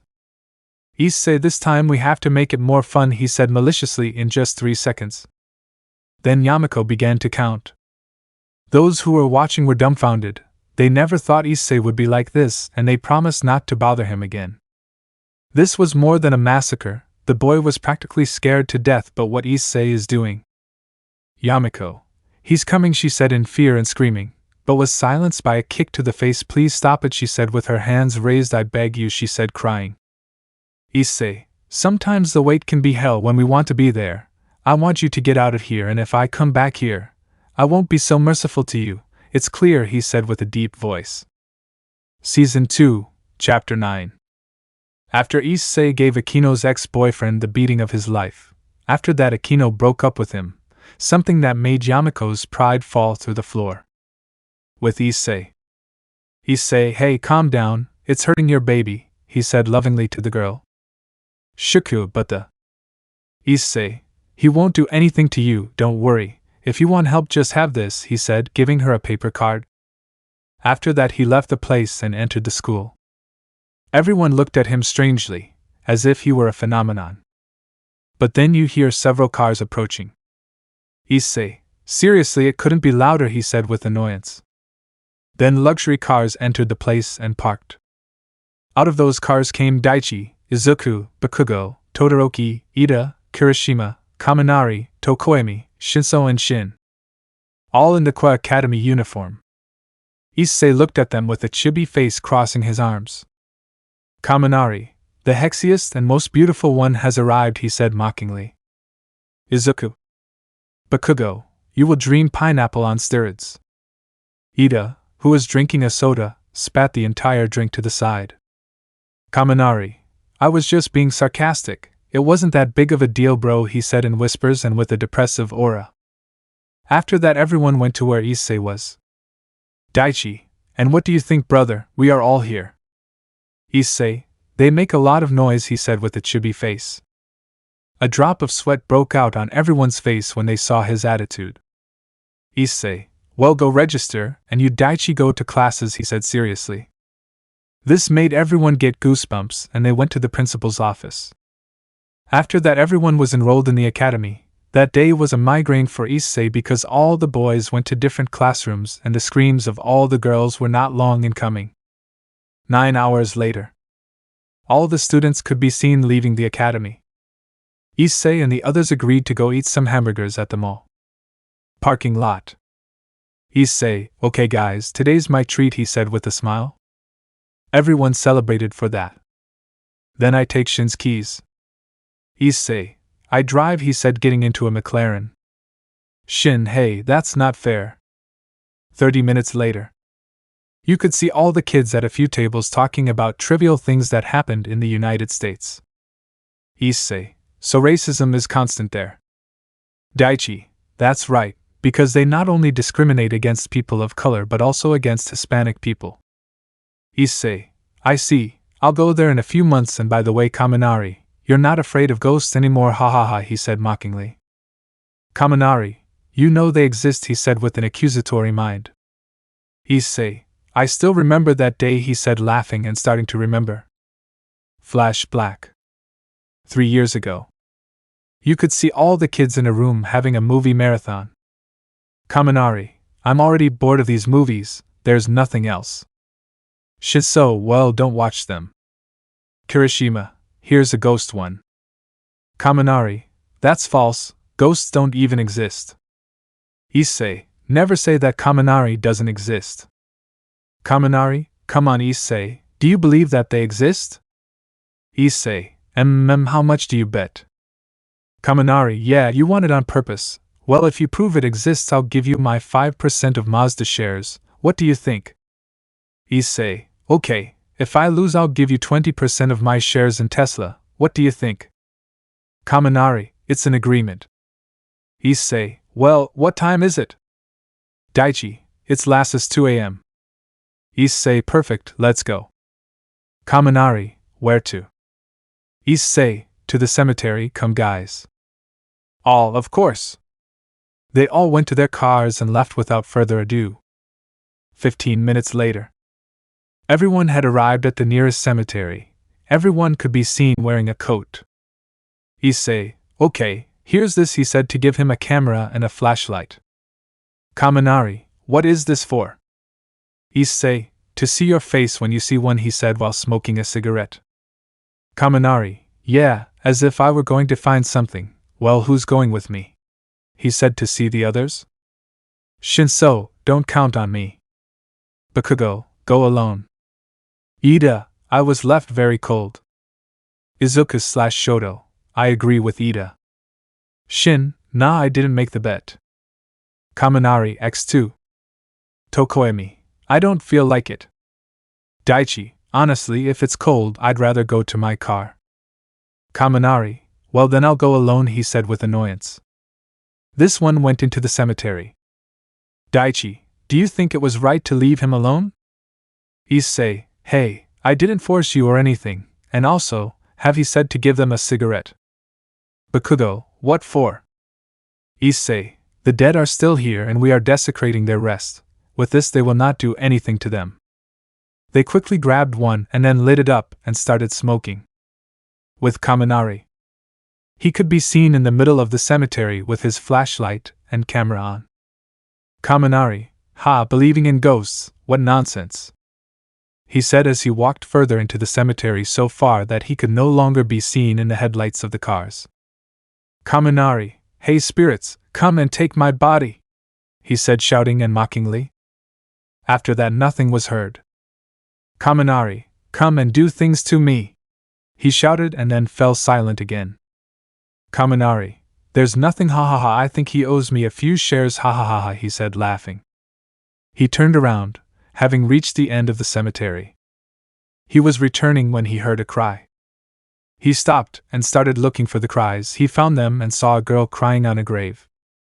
Kaminari, hey friend, are you okay? He shouted at the girl, but she didn't respond. The girl was apparently dressed in white with her hair covering her face. Kaminari, hey friend, you're lost. He shouted again, but was ignored. Then the girl stops her cries. Kaminari, are your parents nearby, friend, or where are they? She said as she got a little closer, and he shined his flashlight at her.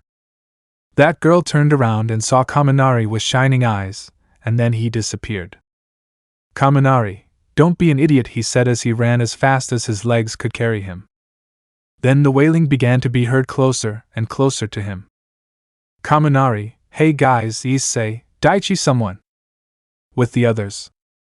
Izuku, how long has it been? Ida, 1 hour. At that point, screams began to be heard. Issei, start praying and crossing yourself.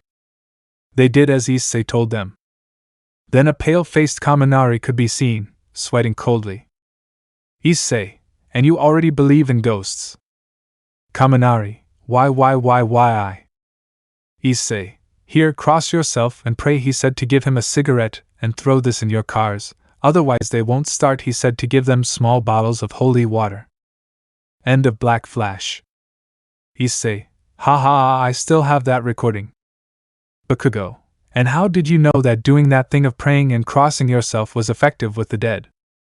Issei, an old priest taught me that in case something like that happened. At that point Issei's phone began to heal and he went to answer it in the bathrooms. Topic 2, Chapter 10. Issei could be seen in the restaurant's bathroom. He makes a silence magic circle and answers the call. Issei, hello, who's speaking? Ajuka, hello Issei, it's me Ajuka. Issei, oh what's wrong Ajuka? Ajuka, we have a problem. Issei, what kind of problem? Ajuka, well, let's say it's a big one. I need you at Quiz Academy in 2 hours. Issei, it's so great that you asked me at once, because who was kidnapped, ha ha ha, he said mockingly. Ajuka, you know her Issei, it's the Rias Gremory Tower. Kaneko Tujo has been missing for 1 week. Issei quickly removed his smile and turned into a serious one. Issei, I'll be there, I'm sure of it, he said as he hung up and hit the wall, causing the magic circle to break. He leaves the bathroom and heads to his friends. Daichi, all right Issei, something happens. He whispered in her ear and told her what Ajuka told him. Daichi, I understand, we tell them, they would be very helpful. Issei, I didn't want to get you into this so soon, but given how serious this is, I have no other choice. Daichi, hey kid, are you done? Everyone nodded in satisfaction. Issei, Daichi and I have something to tell you, so follow us. Everyone left the restaurant. And they headed to an abandoned warehouse. Issei, Daichi, do that. He nodded and made a magic circle of silence, which left everyone stupefied. I know you have questions about what just happened. They all nodded. Issei, this is super secret what I'm going to tell you, no one can know it, because it would unleash chaos in all the countries of the world and perhaps a world war would begin. He proceeded to tell about the supernatural world, the factions, what happened a few years ago and up until now. Izuku, let's see if we understand correctly. Issei, you lost your memory a few years ago, you had a girlfriend who turned out to be a fallen and killed you, you were reincarnated by the demon Rias Gremory, you faced faction leaders, gods and higher class demons, and then you had several enemies that you defeated, and you are the current bearer of the white and red celestial dragon in a few words. Issei, that's right. Bakugo. Kaminari, and you want us to help you rescue one of your exes. Shoto, that doesn't make much sense, I don't know why if she left you, why you should save her, what's the point, you're nothing anymore. Shinso, I agree with that. Ida, I'm sorry Issei, but I agree. Why don't you go to the members of the nobility you belong to? Issei, guys, even though we are nothing anymore, the love of a dragon is as strong as the dragon. We are beings of pure energy, which means we have feelings as pure as our power. Tokoimi, screw it, let's go get that girl. Kirishima, we would never leave you alone, brother. Everyone agreed with Kirishima that they would go to Kaniko's rescue. Shin, but you'll owe us some drinks after this. Everyone supported this one. Issei, I appreciate it. He realized that an hour and a half had already passed, so they had to hurry since they were 35 minutes away from the Kwa Academy. 40 minutes later. All the leaders could be seen in a meeting room at the academy. Sirzex, and well, why are we here? Ajuka, your sister has to tell you something important. Then everyone turned to look at Rias. Odin, and what a brat you have to say. Yasaka, say it quickly, I have important things. Rias, well, it's complicated. Azazel, by the way, did you tell Issei Ajuka? Ajuka, yes, but apparently he's a few minutes late. Then everyone heard a car coming at full speed and stopping at the academy. The demons, angels, fallen, Asgardians and yokais got ready to attack. But then a voice is heard coming out of the car. Issei, okay, I'm the security, lower your weapons, they're coming with me. Then a magic circle was seen and Gasper came out. Gasper, Issei-senpai, why are you telling me? Issei, you're here at a good time, we have a mission. Gasper, hey.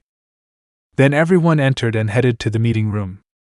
Ajuka, okay, we're all here, now it's time for the Rias to begin. Rias, well, as you know, I have my own nobility. Odin, get to the point, he said, already annoyed and scaring Rias. Rias, the point is that Kaniko was kidnapped and I ask for your help, she said with a bow. Yasaka, well, that's enough, I will not participate in this. Sirzex, you have to educate your sister since calling us is for more important things than this, said the yokai leader. Odin, I think the same. I will not waste my troops just because an irresponsible girl was not attentive to her nobility. Rias could only be seen with small tears in her eyes. Azazel and Michael were about to say something, but Issei, who was the last person, was Kaniko.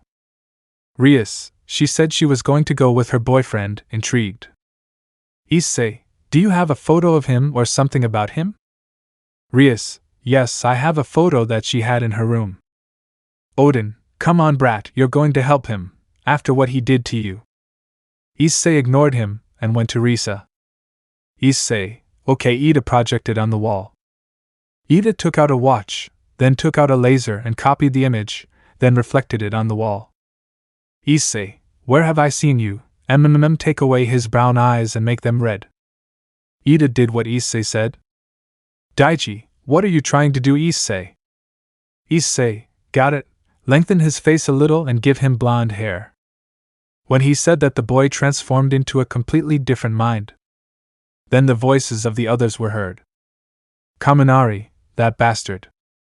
Izuku, why did it have to be him? Bakugo, damn it. Azazel, why did they suddenly change their attitude? Ida, that guy, not only is he dangerous, that boy. Then he posted another photo identical to the modified one, but this one said wanted. He is one of the world's biggest criminals, wanted by almost every country in the world. Lida concluded. Issei, it doesn't end there, otherwise. Topic 2, Chapter 11. Issei, and it doesn't end there, but he is not alone. Odin, what do you mean, boy? Issei, I'll explain it to you in a moment. He said to take out the booster gear and show a subject who looked no older than 40 years old. Issei, he is one of the greatest scientists in biochemistry. He is known for having done experiments on humans and animals illegally. Yasaka, but what does that have to do with Kaniko? Issei, tell me, Yasaka, a girl who is practically half cat and half human, what do you think would happen? Then Yasaka realized this. Yasaka, you will not speak of. Issei, that's right, an army of genetically altered humans ready to destroy any country in just weeks. They practically gave Kaniko to them for their experiments, And not just her, since she's already part cat. Her DNA is already compatible with any breed of animal. She would just need to add different blood from any type of animal, and that's it. Daichi. But that would take weeks, since the DNA has to be compatible with the user and at the same time not affect him. Issei. He has the technology to do it. It would have to be compatible. If he finds out how to pass animal DNA to any person, we will be in serious consequences. This surprised several since they had never seen Issei so serious. Issei. We have to act quickly. Daichi, tell General Brown that I need that favor he owes me. Shoto, you will have to get some things. Bakugo, build some explosives. Shin, you can get some 12.7mm weapons. The others, I will tell them on the way what they have to do, he said to leave the room. Issei can be seen getting into his car and starting to call someone. Who's speaking? Said a female voice. Issei, it's me, Issei. I need you to do me a favor. Meanwhile, with the others. Azazel, wow, I've never seen him like that. Surzex, I say he takes it too far. Izuku, he never exaggerates when faced with these problems. Odin, you guys are asking to know about Issei, which we don't. Bakugo, more than you can imagine. Shoto, they know the story of the legendary 5th Battleship Regiment. Akeno, I read about that. In the Afghanistan War, it was the best tank regiment that the United States had. It was said that they handled obsolete tanks, but they were still better than anyone else. But they were defeated by a more armored and modern tank specially designed to defeat them. The last tank that was left standing was shot down by 200 Taliban, and there was only one soldier who survived. He was between 20-25 years old, and he shot down 50 Taliban in that confrontation. Rias, but what does it have to do with Issei? Daichi, the story is wrong, he said, taking some photos of a magic circle. There weren't 50, there were 106, and it wasn't a 20-year-old soldier, he said, throwing the photos on the table. It was a 12-year-old boy. Then everyone saw the photographs, seeing a little boy being pulled out of a tank, another where the boy was posing in the tank with his classmates, and several more where he was coming out. Daichi, Issei not only lived through the horror of war, he has lived through many things since he was little. But that is why we respect him so much, not only because he lived through that but because he saved us and faced death itself for us. Then I take out a pendant that had the letters D, L, J, and F. Daichi, this pendant was made with the plates of his sergeant and companions. He made it himself to honor their memory. Maybe you see him as a perverted, dumb and kind, but you have no idea, he said as he left the room with the other boys. 11:45 p.m. Issei could be seen in the living room of the Huda mansion sitting on a soybean. He had a glass of whiskey in his hand, but suddenly he threw the glass at the wall and took a suitcase he had prepared and left the house. You could hear him get into his car and start it, then leave. While in the middle of the Pacific, a Marine base could be seen. In one of the many dark rooms at the base, a Kaneko could be seen tied to a chair by her hands and feet with chakra and magic suppressing chains in the middle of a room. You could see the door slowly opening. Kaneko-chan, I brought you some food. Kaneko, rot. Come on, Kaneko-chan, don't be so cold. Have you already forgotten the kisses you gave me a few weeks ago? Ha ha ha. Kaneko, I curse the day I met you. I curse having been so stupid not to see what you really were. Ha ha ha. Can you really believe that my acting can be seen so easily? You're wrong, kitty. Only a true professional could see it, and believe me, I'm a good one, ha ha ha. How is our test subject doing? I think so, Mr. Oslo. Oslo, that makes me happy, Kasumi. Kasumi, ha ha ha, people are easy to manipulate, especially when they are looking for something specific. These were going to come out, but then Kaneko talks. Kaneko, he will come, I know he will. Kasumi, you're talking about your beloved Sekiryu. Do you think he'll come after what you did to him and the others? Please, maybe he's bucking another girl right now, ha ha ha. Too bad you abandoned him. I don't blame you, I'm attractive, ha ha ha. Kaneko just cried at such words from the boy, or maybe he is right? Kaneko, come soon, Issei-senpai, she said through tears. Meanwhile with Issei. He could be seen in the middle of a house in the forest. He knocked on the door and a beautiful woman with blonde hair opened the door. "Oh, Issei-kun, I thought you would come in a few days." "Issei, this is important. I come for the favor."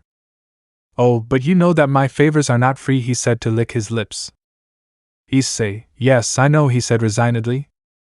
"So first collect and then the information," she said to start kissing Issei and take off his jacket, and then start taking off his shirt.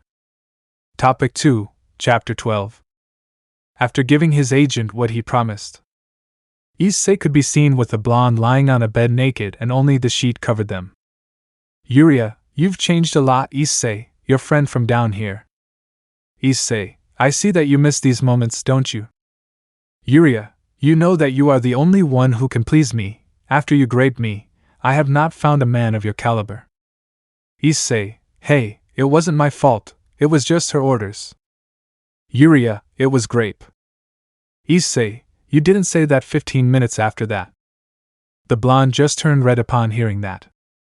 "Issei, you look very pretty like this. If you don't take care of yourself, I'll make you not walk properly for a week," he said, whispering in her ear.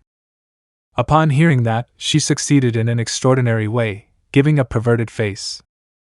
"Yuria, if you do, I'll give you all the information you want when you asked me," she said sensually. Issei just positioned himself on top of her and started again. 3 hours later. You could see that blonde exhausted and sweaty and in Issei as if nothing had happened. "Issei, you know I don't have much time, right?" "Yuria, yes, I know, I'll give you that information," she said to get up from the bed with the sheet covering her parts and start walking, but you could see how she limped with each step, something that made Issei laugh a little.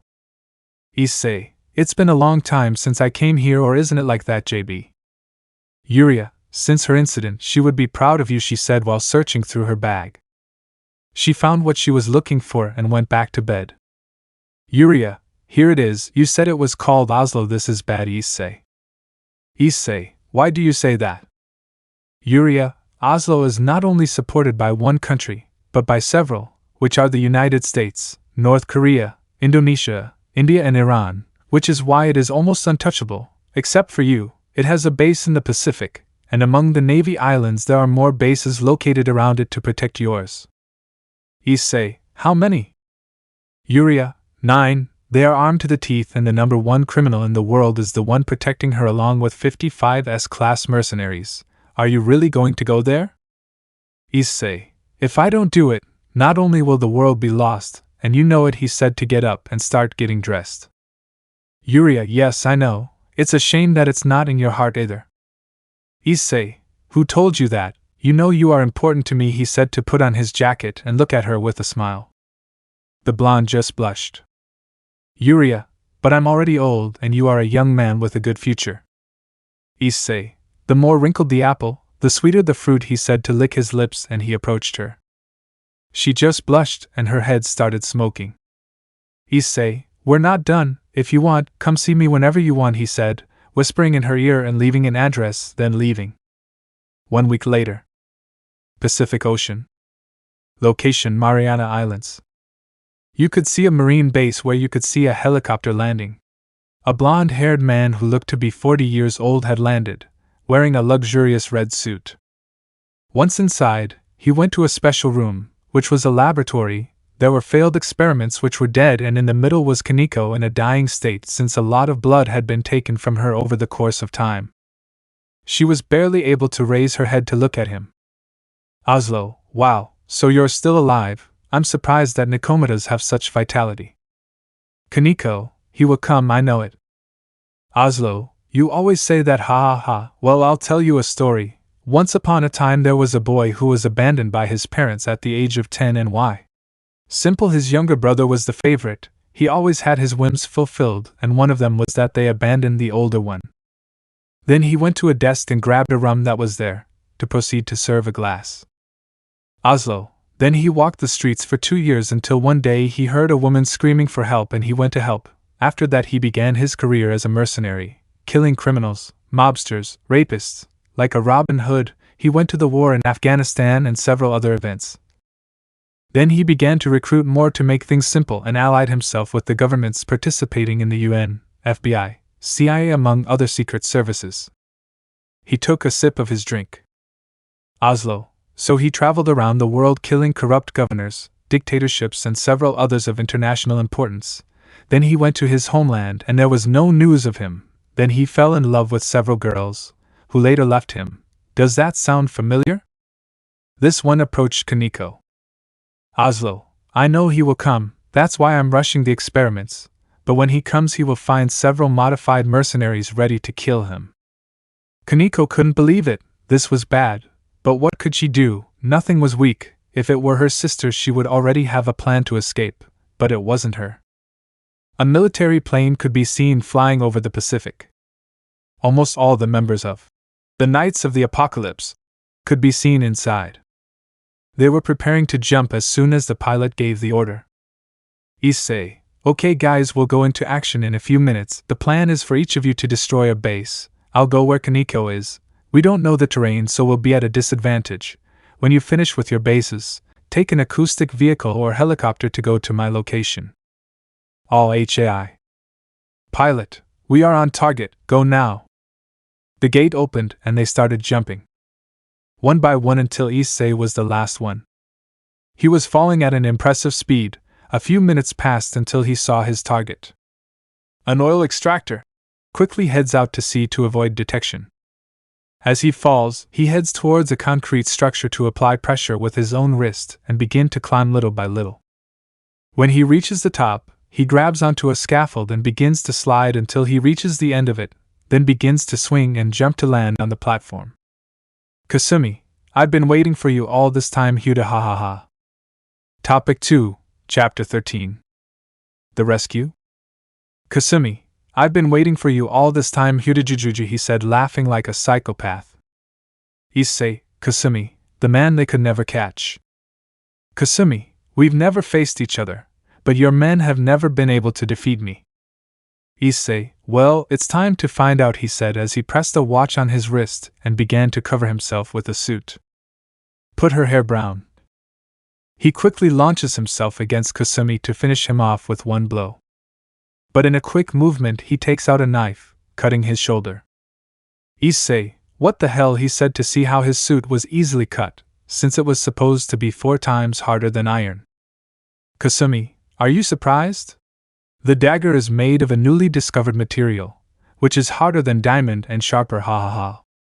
Then Issei started to feel weaker. Kasumi, and I put something special in it to be more even in our fight. I put a poison that turns you human again for 12 hours, ha ha ha. Issei, son of a. He quickly stands up, they stare at each other and then it begins, the two of them launch into their fight. Issei punches him in the face, while Kasumi punches him in the ribs. The two spit blood because of each other's actions. But they didn't stop there and continued exchanging blows, techniques, and their self-defense problems. You could see that the two of them were not tired. Then Issei takes an assault rifle to shoot at Kasumi. The aforementioned takes a gun out of his pocket and also shoots. Issei quickly runs around to avoid the bullets and try to hit Kasumi, but he does the same and only 2 of them run out of bullets and start again. Issei hits him in the stomach, but he takes out his dagger to cut his cheek. Issei also takes out a dagger to cut him on the forearm. Kasumi smiles at this and begins to make movements to cut Issei, but he dodges them and tries to cut him in the process. They exchange cuts with their daggers, but neither of them gave in, so much so that they cut each other at the same time. After a while they could be seen with several cuts on their bodies. Issei tries to make a counterattack, but it is not executed well and ends up cut in the abdomen by Kasumi. He falls to his knees with a ragged breath. Kasumi, you give up now, Issei-kun. It's only been 2 hours since our fight, Jujuju, he said mockingly. He stands up and takes a syringe out of his pocket. He goes and tries to stab Kasumi with it, but he takes it away from him. Kasumi, in a quick movement, the syringe is stuck in Issei, causing him to fall to his knees again. Kasumi, was that your plan B, poison me? Ha ha ha, I felt sorry, but it's Jake, mate. But out of nowhere Issei stands up again, but this time he looked more energetic and with his pupils dilated. Issei, did you really think I would kill you in such a cowardly way? I will kill you for doing this to Kaneko. He said that he was going against Kasumi again, but this time more veils and with more force. Kasumi realized what he injected into him was not poison, it was adrenaline. He saw his mistake and tried to stop Issei, but that was impossible. The fight begins again, but this time Issei has the advantage. 15 minutes later. An exhausted Kasumi could be seen with blood all over her face. Since Issei never stopped his attacks. Only a miracle could save him, and that miracle came when the moonlight let him see a syringe that was on the ground with a little liquid. He realized that it was the adrenaline he injected into Issei a moment ago. He then lunges at the aforementioned, but is greeted with a stop and is sent a few meters away to where the syringe was. Issei, give up, you can't do anything anymore. Kasumi, it's what you think, she said to inject the little adrenaline she had and see and feel how her strength is restored. He launches himself against Issei again, this same attack giving a blow so powerful that it made them spit blood. They continued their fight, neither of them had any defense now, they just received blows and returned them. But Kasumi grabs her dagger and cuts Issei's left forearm, causing him to make a doll. Kasumi takes advantage of this moment to kick Issei and send him away. He gets up with difficulty, turning his back on Kasumi. Issei, this will end now, he said to inject himself with more adrenaline that he had in his pocket, which was making his veins stand out. He quickly lunges back, demonstrating his martial arts. They punch each other in the chest, causing them to move away. They see their daggers and launch themselves against each other again. You could see how the two were even. Issei was already very tired, as he began to see blurry.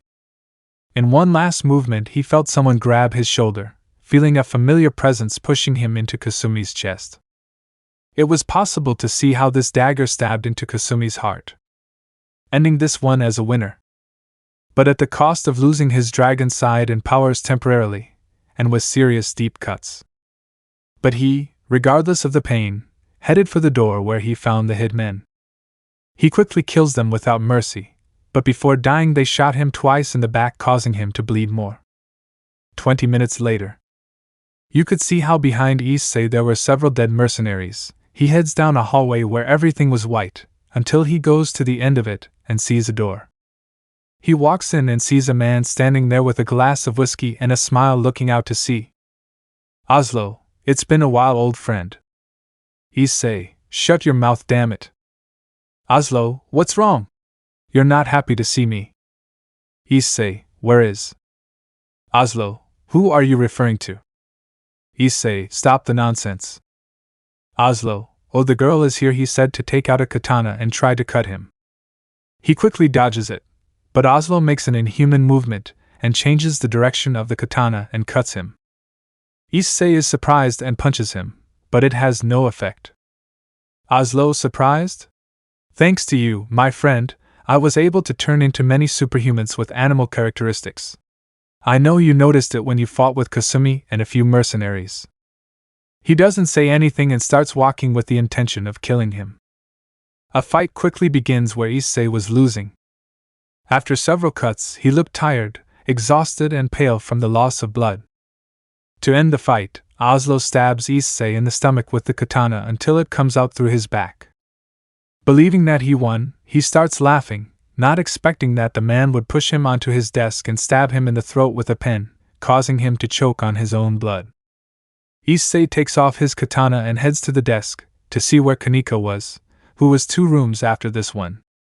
This one heads quickly without waiting for Oslo to press a button that said self-destruct. You could see how the pillars of the base exploded, implying that everything would fall into the sea. Issei arrives in the room and sees Kaneko tied up with chains. He quickly breaks them. Kaneko, Issei-senpai, you came, she said, crying with joy, but she noticed the brown-haired boy's condition. Issei, we don't have much time, this base will fall with us inside if we don't get out as soon as possible. He carries her on his back and leaves quickly. Issei, guys, who is closer? I'm closer, Issei, what happened? Daichi said through the communicator. Issei, that bastard from Oslo self-destroyed the base and I need transportation immediately. I'm on my way, go to the helipad, he said to cut the link. He goes as fast as possible, but his wounds did not give him the support to run faster. Once outside, he goes to the helipad and sees that he is heading there with a helicopter, and 5 more following him, indicating that the others have finished their bases. Issei, I'm here, he said to light a flare and make signals. But this was when he realized that the ground was cracking. Daichi, okay, Kirishima, get ready for extraction, he said as he piloted the helicopter lower down. Issei puts Kaneko down and sees that the helicopter was going down, but the ground is cracking more and more. He realizes that he would fall. Seeing that Kirishima is enough, he grabs Kaneko from the sides and throws her so that the aforementioned can catch her. When you do this, the ground breaks and falls with the entire base into the abyss. Kaneko watches it in slow motion while already in the helicopter, seeing how he gave her a loving smile. Kaneko, Issei Senpidei. Watching how this one fell into the water and a large piece of debris fell on top of it, and several more fell. Chapter 14, God vs. Dragon. Kaneko had screamed at the top of her lungs. But Daichi looked confident. Why? He thought he would come out at any moment. But it wasn't like that. Until Kaneko quickly approached. Kaneko, please save him, he can't use his magic or his armor. Daichi, what did you say? He said, putting the autopilot on and quickly jumping. While with Issei. This one was falling towards the bottom of the sea. You could see gigantic and small debris around. I was watching his life pass through his eyes. It was like a movie of his life, but more veils. Until he saw something coming towards him. It was a hood with little sides. And he stood in front of him. It's like he was floating in the water. Issei, it's been a while, old friend. Death, ha ha ha, look at you again here, you keep being almost in my hands. Issei, what can I say? I only bring you trouble. Death, that's right, Issei, you're like a cat, but with several more lives than this one, you know you're my favorite. I've never seen a human last so long. Issei, is that a compliment or an insult? Death, however you want to see it. Well, it's time, he said to take out one of his scythes. Being centimeters away, he saw how something entered the water, moving like a torpedo. Wow, I think today is not the day either. Well, Issei, the conversation was nice. Then it was seen how he left his sight and how someone took him to the outskirts of the sea. Daichi, quick, we have to go, he said to take out his wings and go to the helicopter to then get on it and take him away. Kaneko, don't die senpai, please, not again. Daichi, give him mouth-to-mouth resuscitation, the water in his lungs has not been removed. Kaneko obeys without complaint and begins to give him air. After a while doing the ordered task, Issei begins to take out the water and cough, but faints from the loss of blood. 1 hour later. You could see an aircraft carrier. It had something written on it, USA Arizona. This one was doing a training exercise at sea. But suddenly some helicopters appeared in the distance, which alerted everyone. Everyone to their positions, there are unknown targets approaching. In the command center.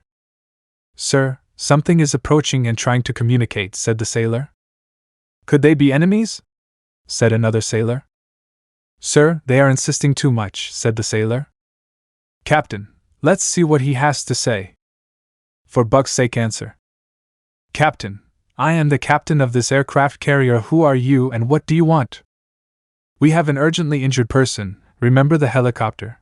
Please leave room for landing. Captain, identify them and hundreds, but that can't be possible.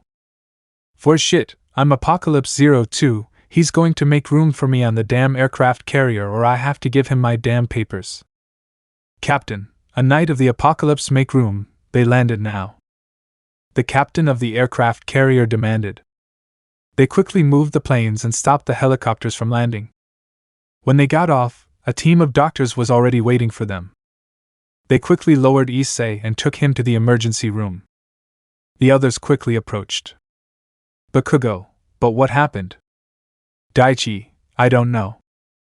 Izuku, why Issei comes in that state, he said to grab Kaneko by the shoulders. Daichi, enough, she needs to rest too, or don't you see her condition? He said so that Izuku would notice how he was doing. Well, he was wearing part of Issei's outfit. His face was pale and he looked like he hadn't eaten in weeks. Daichi led her to a room to shower and was given new clothes, which consisted of a female sailor uniform, which was wrinkled on her. This one was in the ship's dining room. She was eating something decent after days, which made her shed tears. In the distance you could see Bakugo eating with the others. Bakugo, look at her, eating while Issei was dying. Izuku, we can't deny that. Kirishima, do you think he deserves it? Bakugo, I say that I can conquer her with just a few nice words, he said as he got up from his seat. Daichi, nobody touches the girl, that or you want to lose all your teeth, he said while coming with a tray in his hands. Bakugo, come on, it was just a joke, man. He ignored him and went to Kaneko. Shiso, now you really screwed up, Muslim. Bakugo, you shut up. With Daichi. You could see him sitting next to Kaneko. He began to eat calmly. They were like that for a couple of minutes. Until she decided to speak. Kaneko, thank you, she said with her hands clasped together and her head bowed. Daichi, you don't have to thank me, give them to Issei, he convinced us to go. Kaneko, so you guys. Daichi, if I'm honest with you, I didn't want to go either, because they think you deserved it, but you're still in Issei's heart, he's always been like that. Kaneko, he was always like this, since when? Daichi, that's right, don't think you were the only one in his heart, I'd better tell you. He began to tell her how he went to Afghanistan and met a girl. He told her how through her he awakened a power never seen before. Daichi, that's why Issei can do what he does, it's because of you, have you ever noticed? Kaneko was crying because of the story he told her about Issei's past, but she also began to remember when Rias had her engagement with Razor, how he gave everything for her, like when she was going to be kidnapped by her sister and he defended her. Then she grabbed her chest, implying that she was in love with him, not with another, not with anyone else. It was true, she still loved him, but the question of the moment. Would he accept her? After what he told her. How I deal with it. And he made him. He would never forgive her, he did unforgivable things to her, and yet he came, without any reward of his own free will. Season 2. Chapter 15. A Dragon's Love and the Showdown of the Century. Issei was currently in bed. The doctors had already removed the bullets he had and he was recovering. It seemed his body was healing incredibly quickly. Thanks to that, they gave him no less than a week in bed. This one was apparently asleep. Until the door opened. Kaneko approached the bed. She put a chair that was there. Kaneko, forgive me, she said with a trembling voice, forgive me for being so stupid, for saying so many horrible things to you and treating you like that. You gave your life to save me so many times and I didn't know how to compensate you. Now look at you. You almost died trying to rescue me, she said with a broken voice and crying, I'm a coward. I can't even tell you when you're conscious. I can never tell you how much I love you, because of my damn pride and because I'm insecure. She hugged him. She wanted to feel that warmth in him. She wanted him to never let her go, to kiss him, his caresses. She wanted to hear that, Kaneko-chan, again. In an unexpected movement he embraces her and puts her on his chest. She was surprised. She didn't make any movement, and heard something that made her cry and smile at the same time. She heard him say that to her again, Kaneko-chan. She fell asleep after that. While at the door, a smiling Daichi could be seen. Bakugo, do you think what he's doing is right? Daichi, we can't get involved, it's his life, not ours, and he told you that, didn't he? A dragon's love goes all the way to death. Izuku, maybe you're right. 1 week later. You could see everyone on a plane from the United States. This one was landing at a military base in Japan, more specifically Kyoto. Below there are all the boys, and someone in particular with a white-haired girl in his arms. Is it me or does this look like Ban with Alina XD? The military was already waiting for them with armored trucks. They all got up and went to a specific place, where Issei had a friend. 1 hour later. It could be seen that they had reached an earthquake. The soldiers retreated after taking them to their destinations. They began to walk towards the temple, but were stopped by the guards, who suddenly appeared. Guard 1, what do they want? Issei, I'm an old friend of Yasaka. Guard 2, identify. Issei, the security. Guard 1, sir, how long will it take? Can I come in? We will notify them of your arrival. Are they your friends? Issei, that's right, don't worry, they're my pieces. Guard 1, okay Issei-sama. This took them to a Japanese-style room where their first meeting had taken place. After a few minutes, he heard someone running and opening the door. Something jumped so fast that it was difficult for everyone to see it. Kunu, Issei Oto-san said after landing on Issei. Issei, Kunu, I'm also happy to see you, and how long? Kunu, a year, it's been a long time, Mom misses you. When are you going to come get married and give me a little brother? Said the girl innocently, making her blush. Issei, it's not that simple, Kunu. I have to talk very deeply with your mother to give you a little brother. She was going to say something to him, but the boys quickly pulled him, to take him to a corner. Kaminari, you're a bastard, how come you have a daughter and we weren't invited to the baptism? You told us that the first child you had would make us godparents, he said to shake him frantically, while Issei just made a chibi face. Izuku Bakugo Shodo, you are an ungrateful dog. Issei, enough already. He said, already furious. One to start with, she is not my daughter by blood, she is more like a stepdaughter, or that is what she is going to do. 2. I do not have children yet, or that I know of. Then someone enters the room. Yasaka, Issei-kun? Issei, Yasaka-sama. Yasaka, how long? Issei, same here, how have you been? Yasaka, well, stressed. After all, I am the leader of a faction. Issei, true, I'll take her to a spa another time. Yasaka, I hope so, because what is the reason for your visit? Issei, we just stopped by to visit, that's all. Yasaka, oh I see, then we will give them some rooms. Issei, thank you very much. She approaches Issei and whispers in his ear. I hope you haven't forgotten your promise to give Kuna-chan a brother.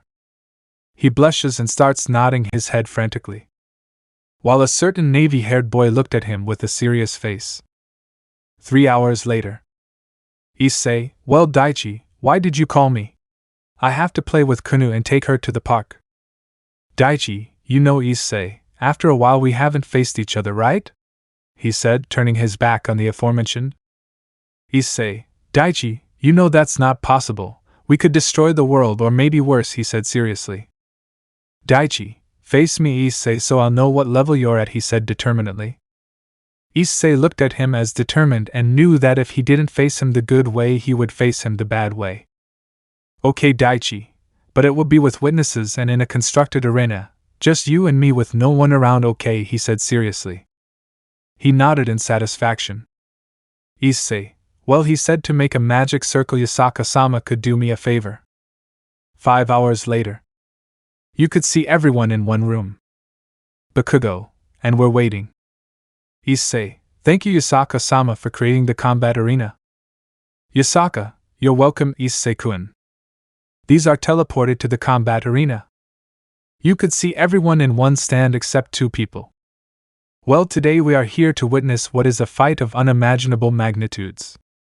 The fight will be between Sekiryutai and Hakuryuku against the current Quetzalcoatl. The commentator said excitedly. Well, let the fight begin. These did not move. Hey guys, it's already started. Issei, well now you'll know who I am.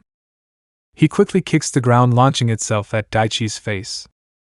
Daichi begins to spit dirt and accidentally hits Issei with his elbow as he was coming towards him.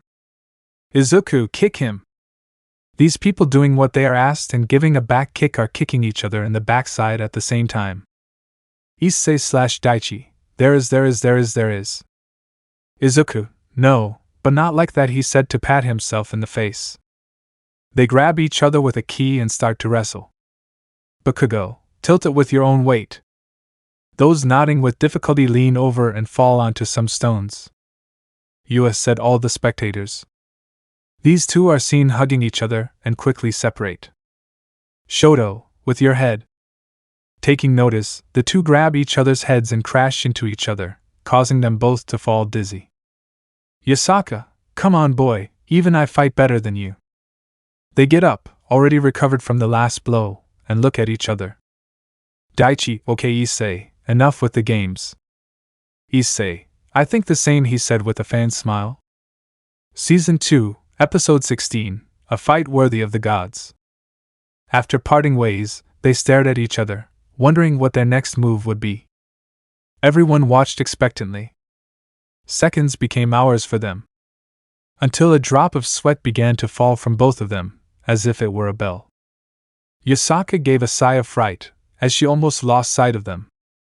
The two were in the arena with their fists bumped, then a beep started to sound, until a shock wave came out of that clash, making the entire arena shake.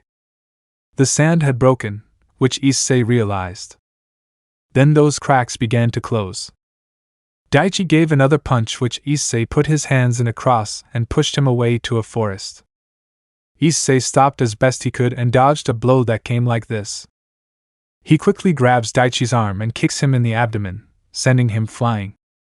Daichi puts his feet on the ground and begins to break with ease. In a quick movement he strikes and bumps fists again. They begin to use various combat styles, karate, judo, boxing, taekwondo, mixed martial arts and all kinds of styles never seen before, but none of them can resist such shocking power. Meanwhile the factions. The leaders had felt such power seep through such a colossal clash of force. Surzex, Grafia, you felt it. Grafia, yes sir, an impressive power. It's coming out of the dimensional crack. Surzex, quickly create a circle in that direction. But then communication circles emerge, paving the way for faction leaders. Azazel, you feel it too, Lucifer. Surzex, that's right. Right now I'm creating a magic circle to go where so much power emerges. Odin, you think he's a brat. Surzex, I honestly don't know. Zeus, then we'll meet there. He told everyone to cut off communication. Back in the battle. Issei and Daichi continued to exchange blows, either stopped. With each blow given only their fists faced each other, the arena was being destroyed. All that could be heard were bangs and fist bumps. Yasaka, what power! I've never seen Issei fight with such concentration. Izuku, it was always like that, miss, he was the one who taught us what we know. Yasaka, how? Then how long have you known him? Bakugo, around 12 or 13 years old. Kunu, after this they would tell me more, she said with stars in her eyes. Kirishima, of course, niece. Back in the fight. You could see the boys were panting, their jackets had been destroyed, the two of them only had one shirt on. Daichi, this is not what I want. Issei, what do you mean? Daichi, this shouldn't be the meaning of beating the strongest man, Issei Hyudu. Let's use real punches. Issei was shocked, such was his desire to fight that he only wanted to use punches, without defense. Izuku, no, don't do it. Everyone looked at him. Izuku, you know there's a big difference in height, so you Daichi would easily be a heavyweight and Issei a middleweight. If they clash fists, one will die. What Izuku said was true, that's why there were weight categories all over the world, thought everyone who was watching. Daichi, I know that well and it will be worth doing it, he said with a toothy smile. Bakugo, this can't be stopped, not Issei, not the code, not anyone, he said, crossing his arms and putting on a serious face. The two fighters crouched down with their fists in the air and there was only one beep, and that's where the crash happened. Both of them received an attack from the full house. His fists embedded in their faces. They were separated by the impact, but they quickly regroup and with another fist ready they strike again. Elsewhere. Big Red, you felt it, Infinite. Ophis, that's right, Red, she said as her heart sank, we have to go fast, something's happening with Issei. Continuing in the battle. The two continued to clash, no one was worried. Until Issei began to advance. Daichi, it can't be, even though I'm giving him my best hits he's trying to push me, no, he's succeeding. But Issei is only 1.75 and I'm 1.91, this is impossible. Issei is already pushing him back. Nobody could believe it, he was really achieving it, someone who didn't even come close to his weight or size. In that several magic circles appear. From there come Odin, Azazel, Zeus, Surzex, Ajuka, Sarah Falbium, Michael, and finally the Gremory and Citri entourage. Surzex, what's going on? Yasaka, calm down, it's just a fight, don't get involved, she said seriously, without looking at the newcomers. Azazel, but who is fighting? Shoto, Issei, and Daichi. Zeus, who is Daichi? Rias, Daichi is Issei's prince, in other words his queen piece. Odin, and may I know why they are fighting? Shin, Issei accepted the fight so he fell down and looked. Odin was about to say something, but then he appears and opens the dimensional rift. A smaller red dragon came out, and on it came a gothic-looking girl. Red, what's going on? Yasaka, Red, I beg you not to intervene in this encounter. It is a battle that Issei and his nobility asked for, I swear it is worth it. He just saw her and looked where the fight was. In the fight, Issei and Daichi with a strong fist sent each other 1 meter. Issei, ready to give up, he said, panting and with a bruise on his cheek. Daichi, never gray RR. In that it began to shine a golden color. Issei, damn cheater, he said as he summoned his balance breaker. After a few seconds, Daichi had a golden armor. This is the most relevant, and the closest to how his armor looks, just remove the wings XD. Issei could be seen with his characteristic armor, but there was a detail, and that is that his wings were from the Hakuryoku, and with his arms and some parts of the armor of the white. Issei, now you're Daichi. These were launched with such high speed that the leaders could barely see them. Another whistle was heard as the two of them were crouching with their fists on their faces. Then an exchange of powerful blows began. The two did not back down before such power. In the stands, Azazel, that's enough, I'll stop him. Red, I don't recommend it to you if you have it down. Odin, why does Red say that?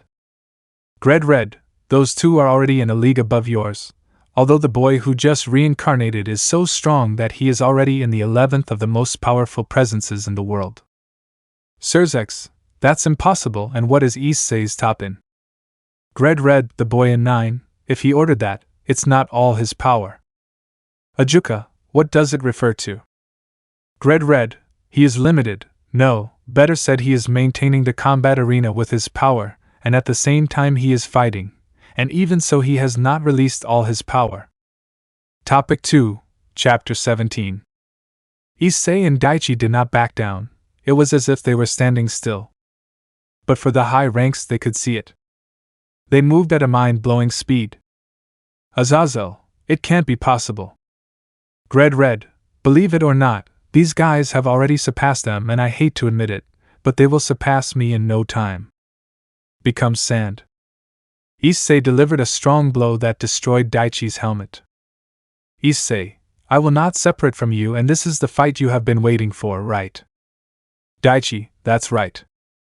This guy doesn't hold back and gives them a clean blow, separating the two. They again launched themselves and landed a blow to the face but did not move. They continued to punch each other in the face until Issei began to advance again. Every blow he gave made him retreat. Daichi, damn, even though I'm giving it my all I've got, I can't keep up. Meanwhile in the stands, everyone's thoughts. Who would have thought that this fight would ever happen? A worthy fight, noble, a fight to bring you to your knees. In front of him were perhaps the strongest men in the world.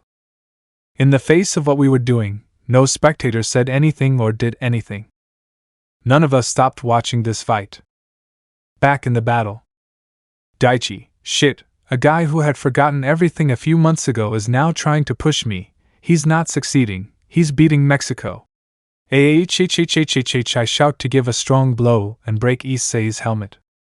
You can see how he looks like he's on his back, but his muscles stiffened, and with great force he hits Daichi a few meters away. This ends here, Daichi shouted. I, the one who would wake up. Issei, damn it, Daichi, don't do it. I am the dragon from the beginning of time, and that which God fears. Issei, I guess I have no choice. I will destroy the infinite and the dream. I will become the dragon god who created everything. I will rise from the depths of darkness. Juggernaut drive. Take this as a reference XD. Issei, I'm the one who wakes up.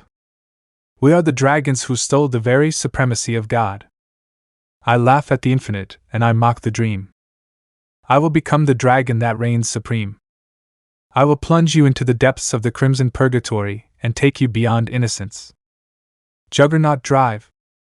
An overwhelming power began to seep throughout the arena. Azazel, WH, what power! Red, what a surprise! Ophis, I see it, and I don't believe it. Red, Issei has really surpassed himself. He is already in potion 3 of the strongest existences, and the other boy is already in existence 5 of the strongest in the world. Ophis, well, be careful, they will catch up with you. Red, that will be inevitable. You sure did choose a good male to mate with, ha ha ha. Saying that, Ophis punches him and blushes, leaving a big bump on the dragon. In the fight, the two dragons stared at each other, either of them making a move, until the snake began to charge a magical power and threw it at another. Upon impact, a mini nuclear explosion was created. And there the attacks began. The powers were such that they made the sand tremble. Tired of the attacks, a hand-to-hand fight begins. They quickly went to bite each other, where both of them made big wounds. In another part of space. Vados, did you feel that? Vados, yes sir Kampa, it was a power that came close to Mr. Goku and Mr. Vegeta. Kampa, that's right, find out where it comes from, maybe it will be useful in the next power tournament that comes next year. Vados, right away sir. Back in the fight. The two dragons are exhausted and bleeding from the fight, until the great snake again began to make an attack. The eastern dragon took flight and began charging an equal attack. After a minute they launched the attack. These collided and began to grow with such power that they were directed. Daichi, damn it, Quetzalcoatl, how much time do I have left? Quetzalcoatl, 20 seconds.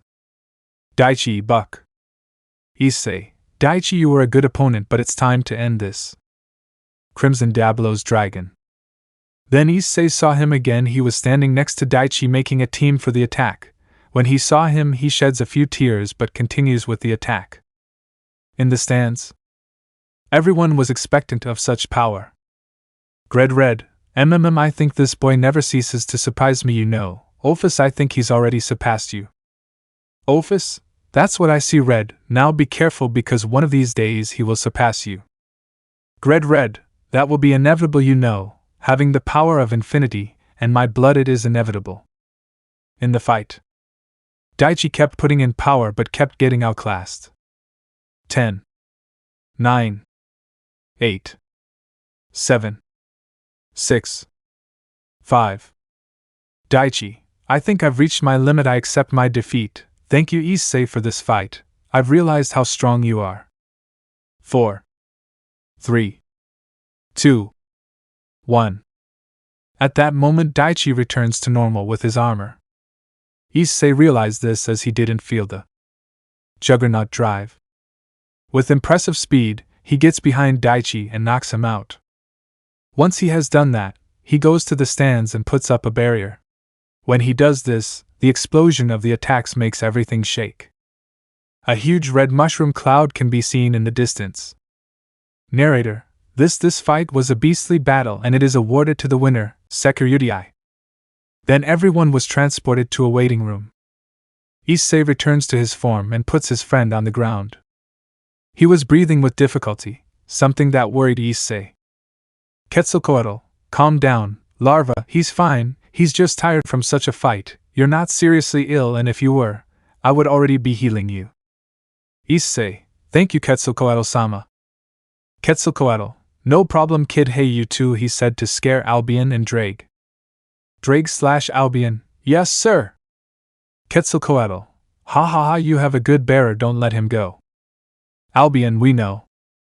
Quetzalcoatl, then I'm leaving, I suppose you have a talk with them, he said to cut the communication. Then Issei sees all the leaders behind him. Topic 2, CAP 18. You could see the leaders and Issei in a meeting room. Sirzex, then what do you answer Issei?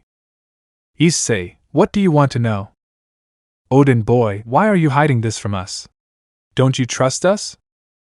Issei, with all due respect Odin-sama, I know you are the faction leaders, but that does not give you the right to interfere in my life. Everyone was shocked by what he said. Issei, but I will still tell you, about 2 years ago approximately I was one of the Knights of Apocalypse. I made this organization to protect and avoid any type of world conflict and liquidate any type of organization such as terrorist, mafia, drug dealer or human trafficking. Michael, so you destroyed every organization in the world to keep the peace. Issei, what I mean by liquidating is removing the problem at its root, killing the lackeys of any organization until reaching its leader. After a while the nations of the world began to give their support with political power, technology, weapons, vehicles and rewards to kill corrupt people. Sirzex, and why did you never say it?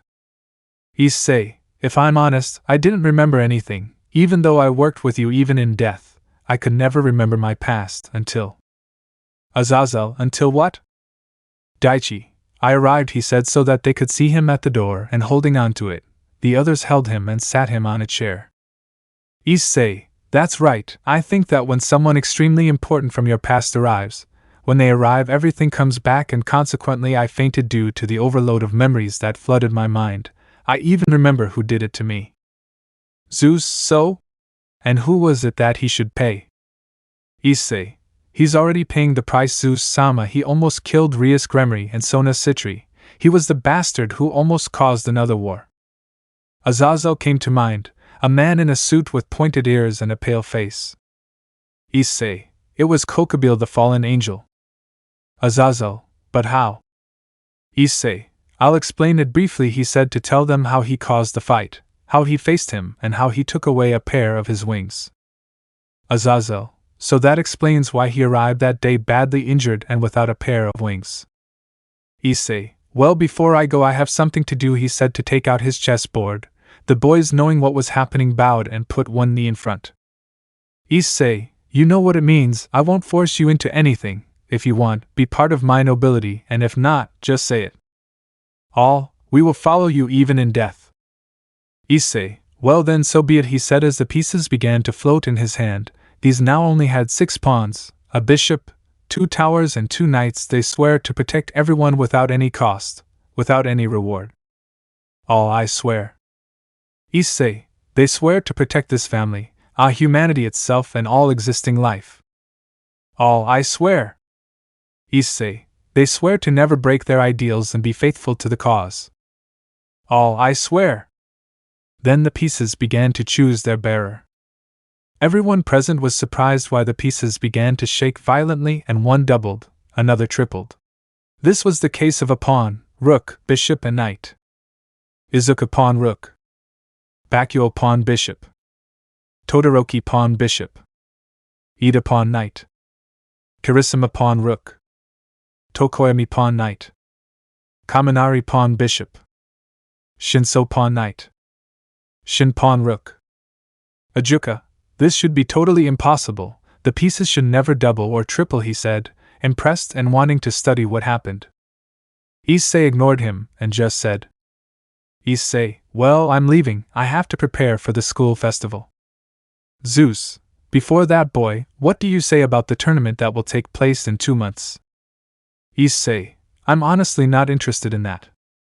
Odin, and why not, boy? You can ask for anything. Issei, look, I already have everything I want, wealth, power, I can get any woman I want, what else would I need?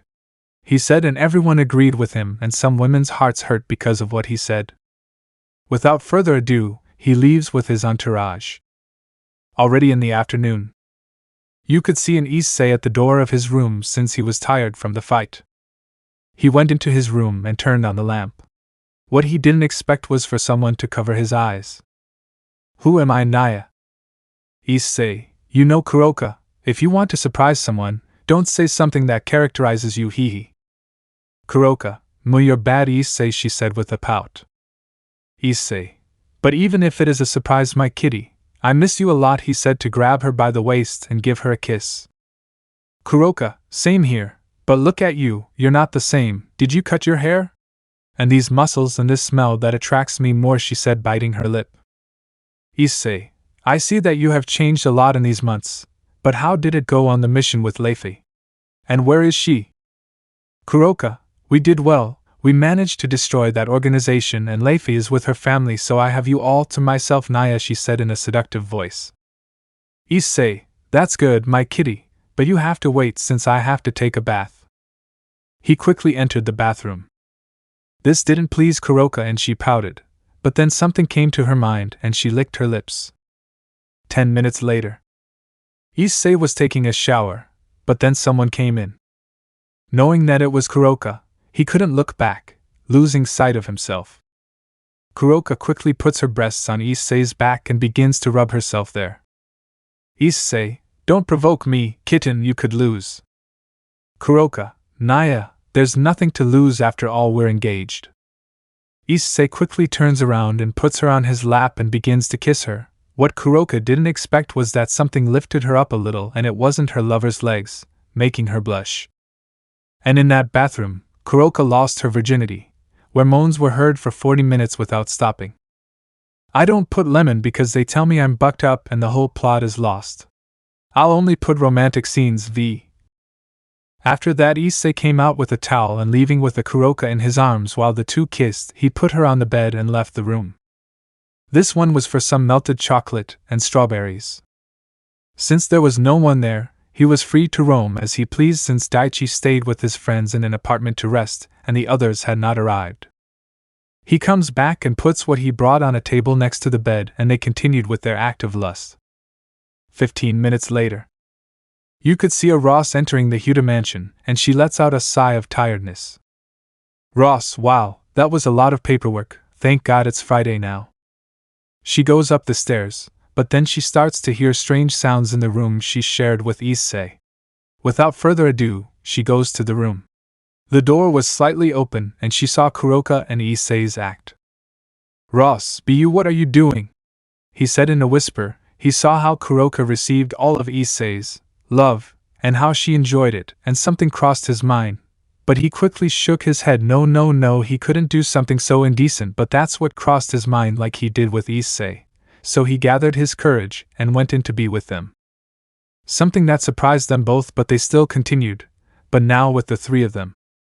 So they were like that, more than rabbits in spring, for a few hours.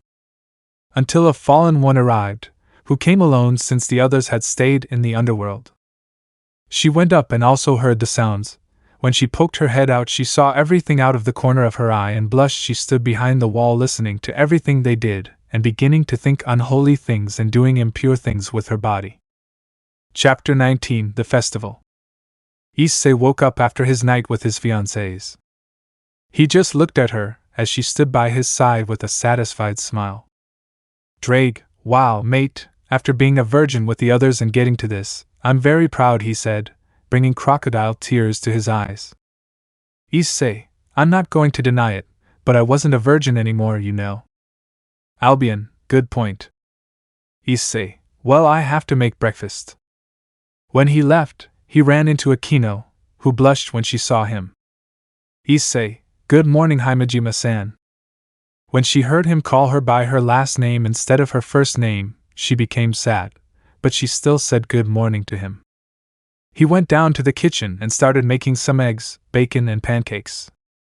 And you might wonder how the hell he knows how to cook. Well, after being Daichi's apprentice for a few days and making the kitchen explode by heating water, he goes on to cook like a 3-star chef.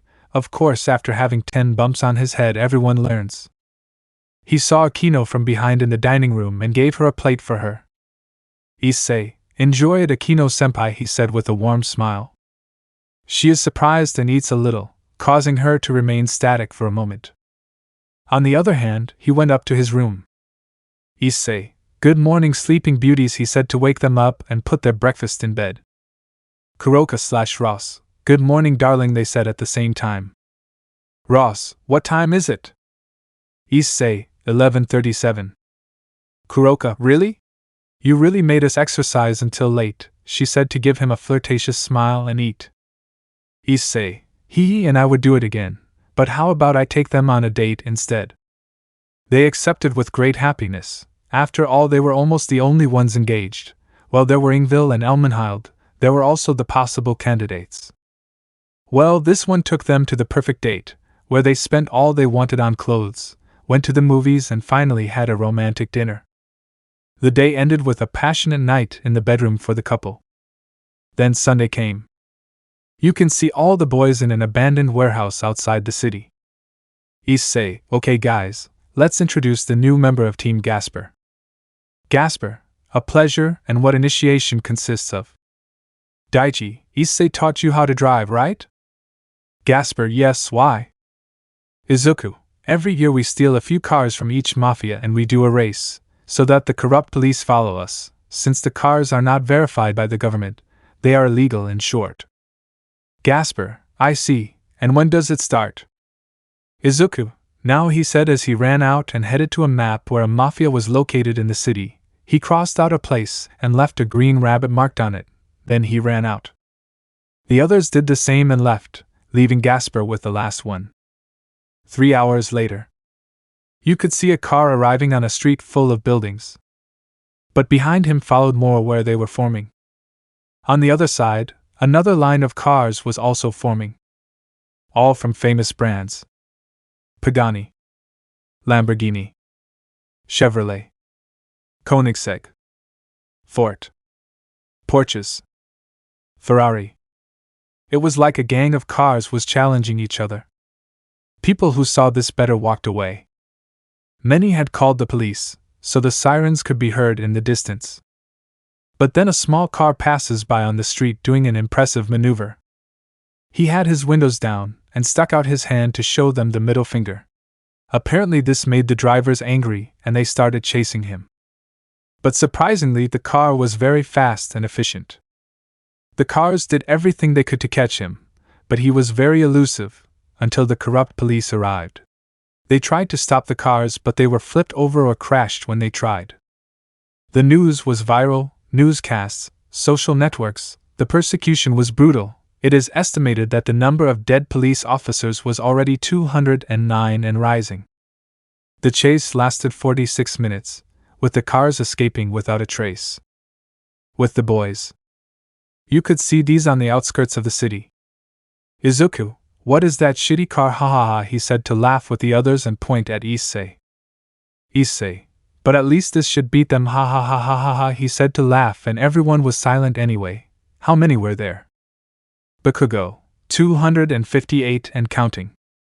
Issei, well done guys, we can go now. Gasper. Gasper, yes senpai. Issei, well done. Now the next problem, the cultural festival is near. As you know, we are only 3 members in the music club, so we will be busy. Izuku, and what about us? Issei, do you want to come in? Kirishima, of course we would never leave you alone. Issei, thanks guys, he said smiling, while I'll treat you, so let's go. 2 weeks later. Issei and the others could be seen preparing the stage for the event, as they would be giving a concert after the other club's events. And to draw attention, Kwa University was invited to the event where leaflets were handed out and distributed. Daichi, nervous? Issei, no. Daichi, Issei, I know you, what's wrong? Issei, today some important people from me will come, he said to remind that Ross and Kuroka will come. Daichi, it's normal, you know, maybe someone special for me will come, hee. Issei, oh, and who is the lucky one, he said to see him. Daichi, you'll see, he said nervously. This is how I spend the hours, exactly 5. The students began to enter. I know it would be the academy concert. After a few minutes it was almost full. But you could see in the center a certain group of girls. Rias, I don't know why we are here, she said to see Asia. Asia, why is Issei giving a concert, or so it is said? Then the brown-haired boy with a jacket, jeans, a black t-shirt and a guitar. Issei, hello, hello, hello, well today we are here to show what the new music club is made of, he said into the microphone. But no excitement could be heard and only someone coughing in the distance. Well, as the first show, there will be a demonstration of modern electronic music, so enjoy it. Topic 2, Chapter 20. After Issei said that, he went to the back of the stage.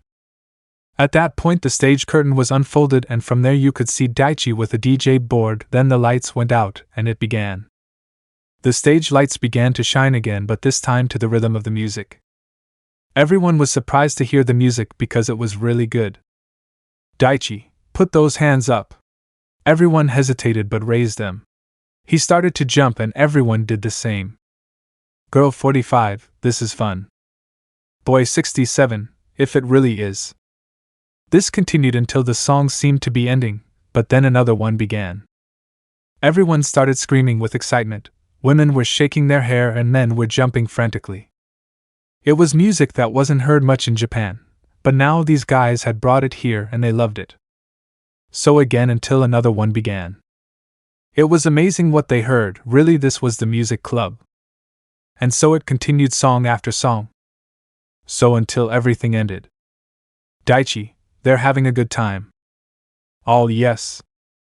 Daichi, okay then I'll give you an activity. The spotlights will choose a person to lift up and that person will pass okay, to do a duet with me. So the spotlight passed through several until it stopped on a girl.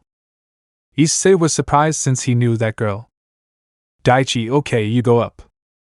Oh, they handed him a microphone and he started. Everyone was surprised by the girl's voice. Apparently she knew the lyrics of her song and didn't need something to guide her. After finishing, Daichi and the girl exchanged a loving glance, making Issei want to kill Daichi. Daichi, okay people, I'm Daichi and I hope you liked it. Now we come with our singer who will give me the privilege of singing with him, or rather two, he said, so that the spotlights choose two people. That's where they stop with Asia and Aika. Daichi, okay, you two go ahead, he said, cursing in his mind.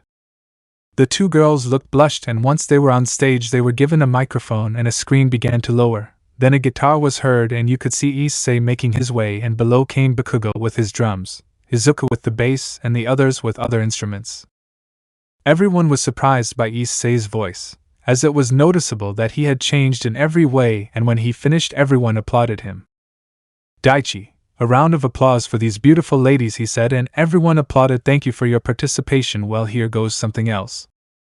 Daichi, they're having a good time. All yes. Daichi, and now a solo for our main singer. Everyone had tears in their eyes because of such a beautiful song. Issei's exes only cried when they finally knew the feelings that torment Issei, which made some regret having left him, which was the case of Rias, Akeno, Revel and Kaneko. Daichi, well my people, and we say goodbye with a classic reggaeton-style song, yes sir, with our singers. Suddenly they take out a limbo and everyone starts trying to pass it. One or another gets stuck and the rest fall, doing the most fun thing. Everyone started dancing without exception, teachers, students and even the council members. In this song the boys took it more personally with Issei's ex. Daichi, good, and with this we say goodbye, you are a wonderful audience. They all started to grab a partner to dance, even Issei, Daichi, Izuku and Shurso came down to sing since the others were singing. Akeno on the other hand was in a corner alone since the other girls were dancing with them, but then they pulled her and started dancing. Akeno, what's wrong with you, idiot? Issei, don't hold back Akeno-chan, enjoy and don't complain, he said as he grabbed her by the waist and started dancing. Akeno, Issei, couldn't they dance like that? While Issei sang the song and the other girls around them became jealous. That was until it ended. Let me know in the comments below if you guys want the next part. Also check out my other video that has been shown in left. Thank you for watching. If you enjoyed this video please like and share this video. And have a fantastic day. Bye.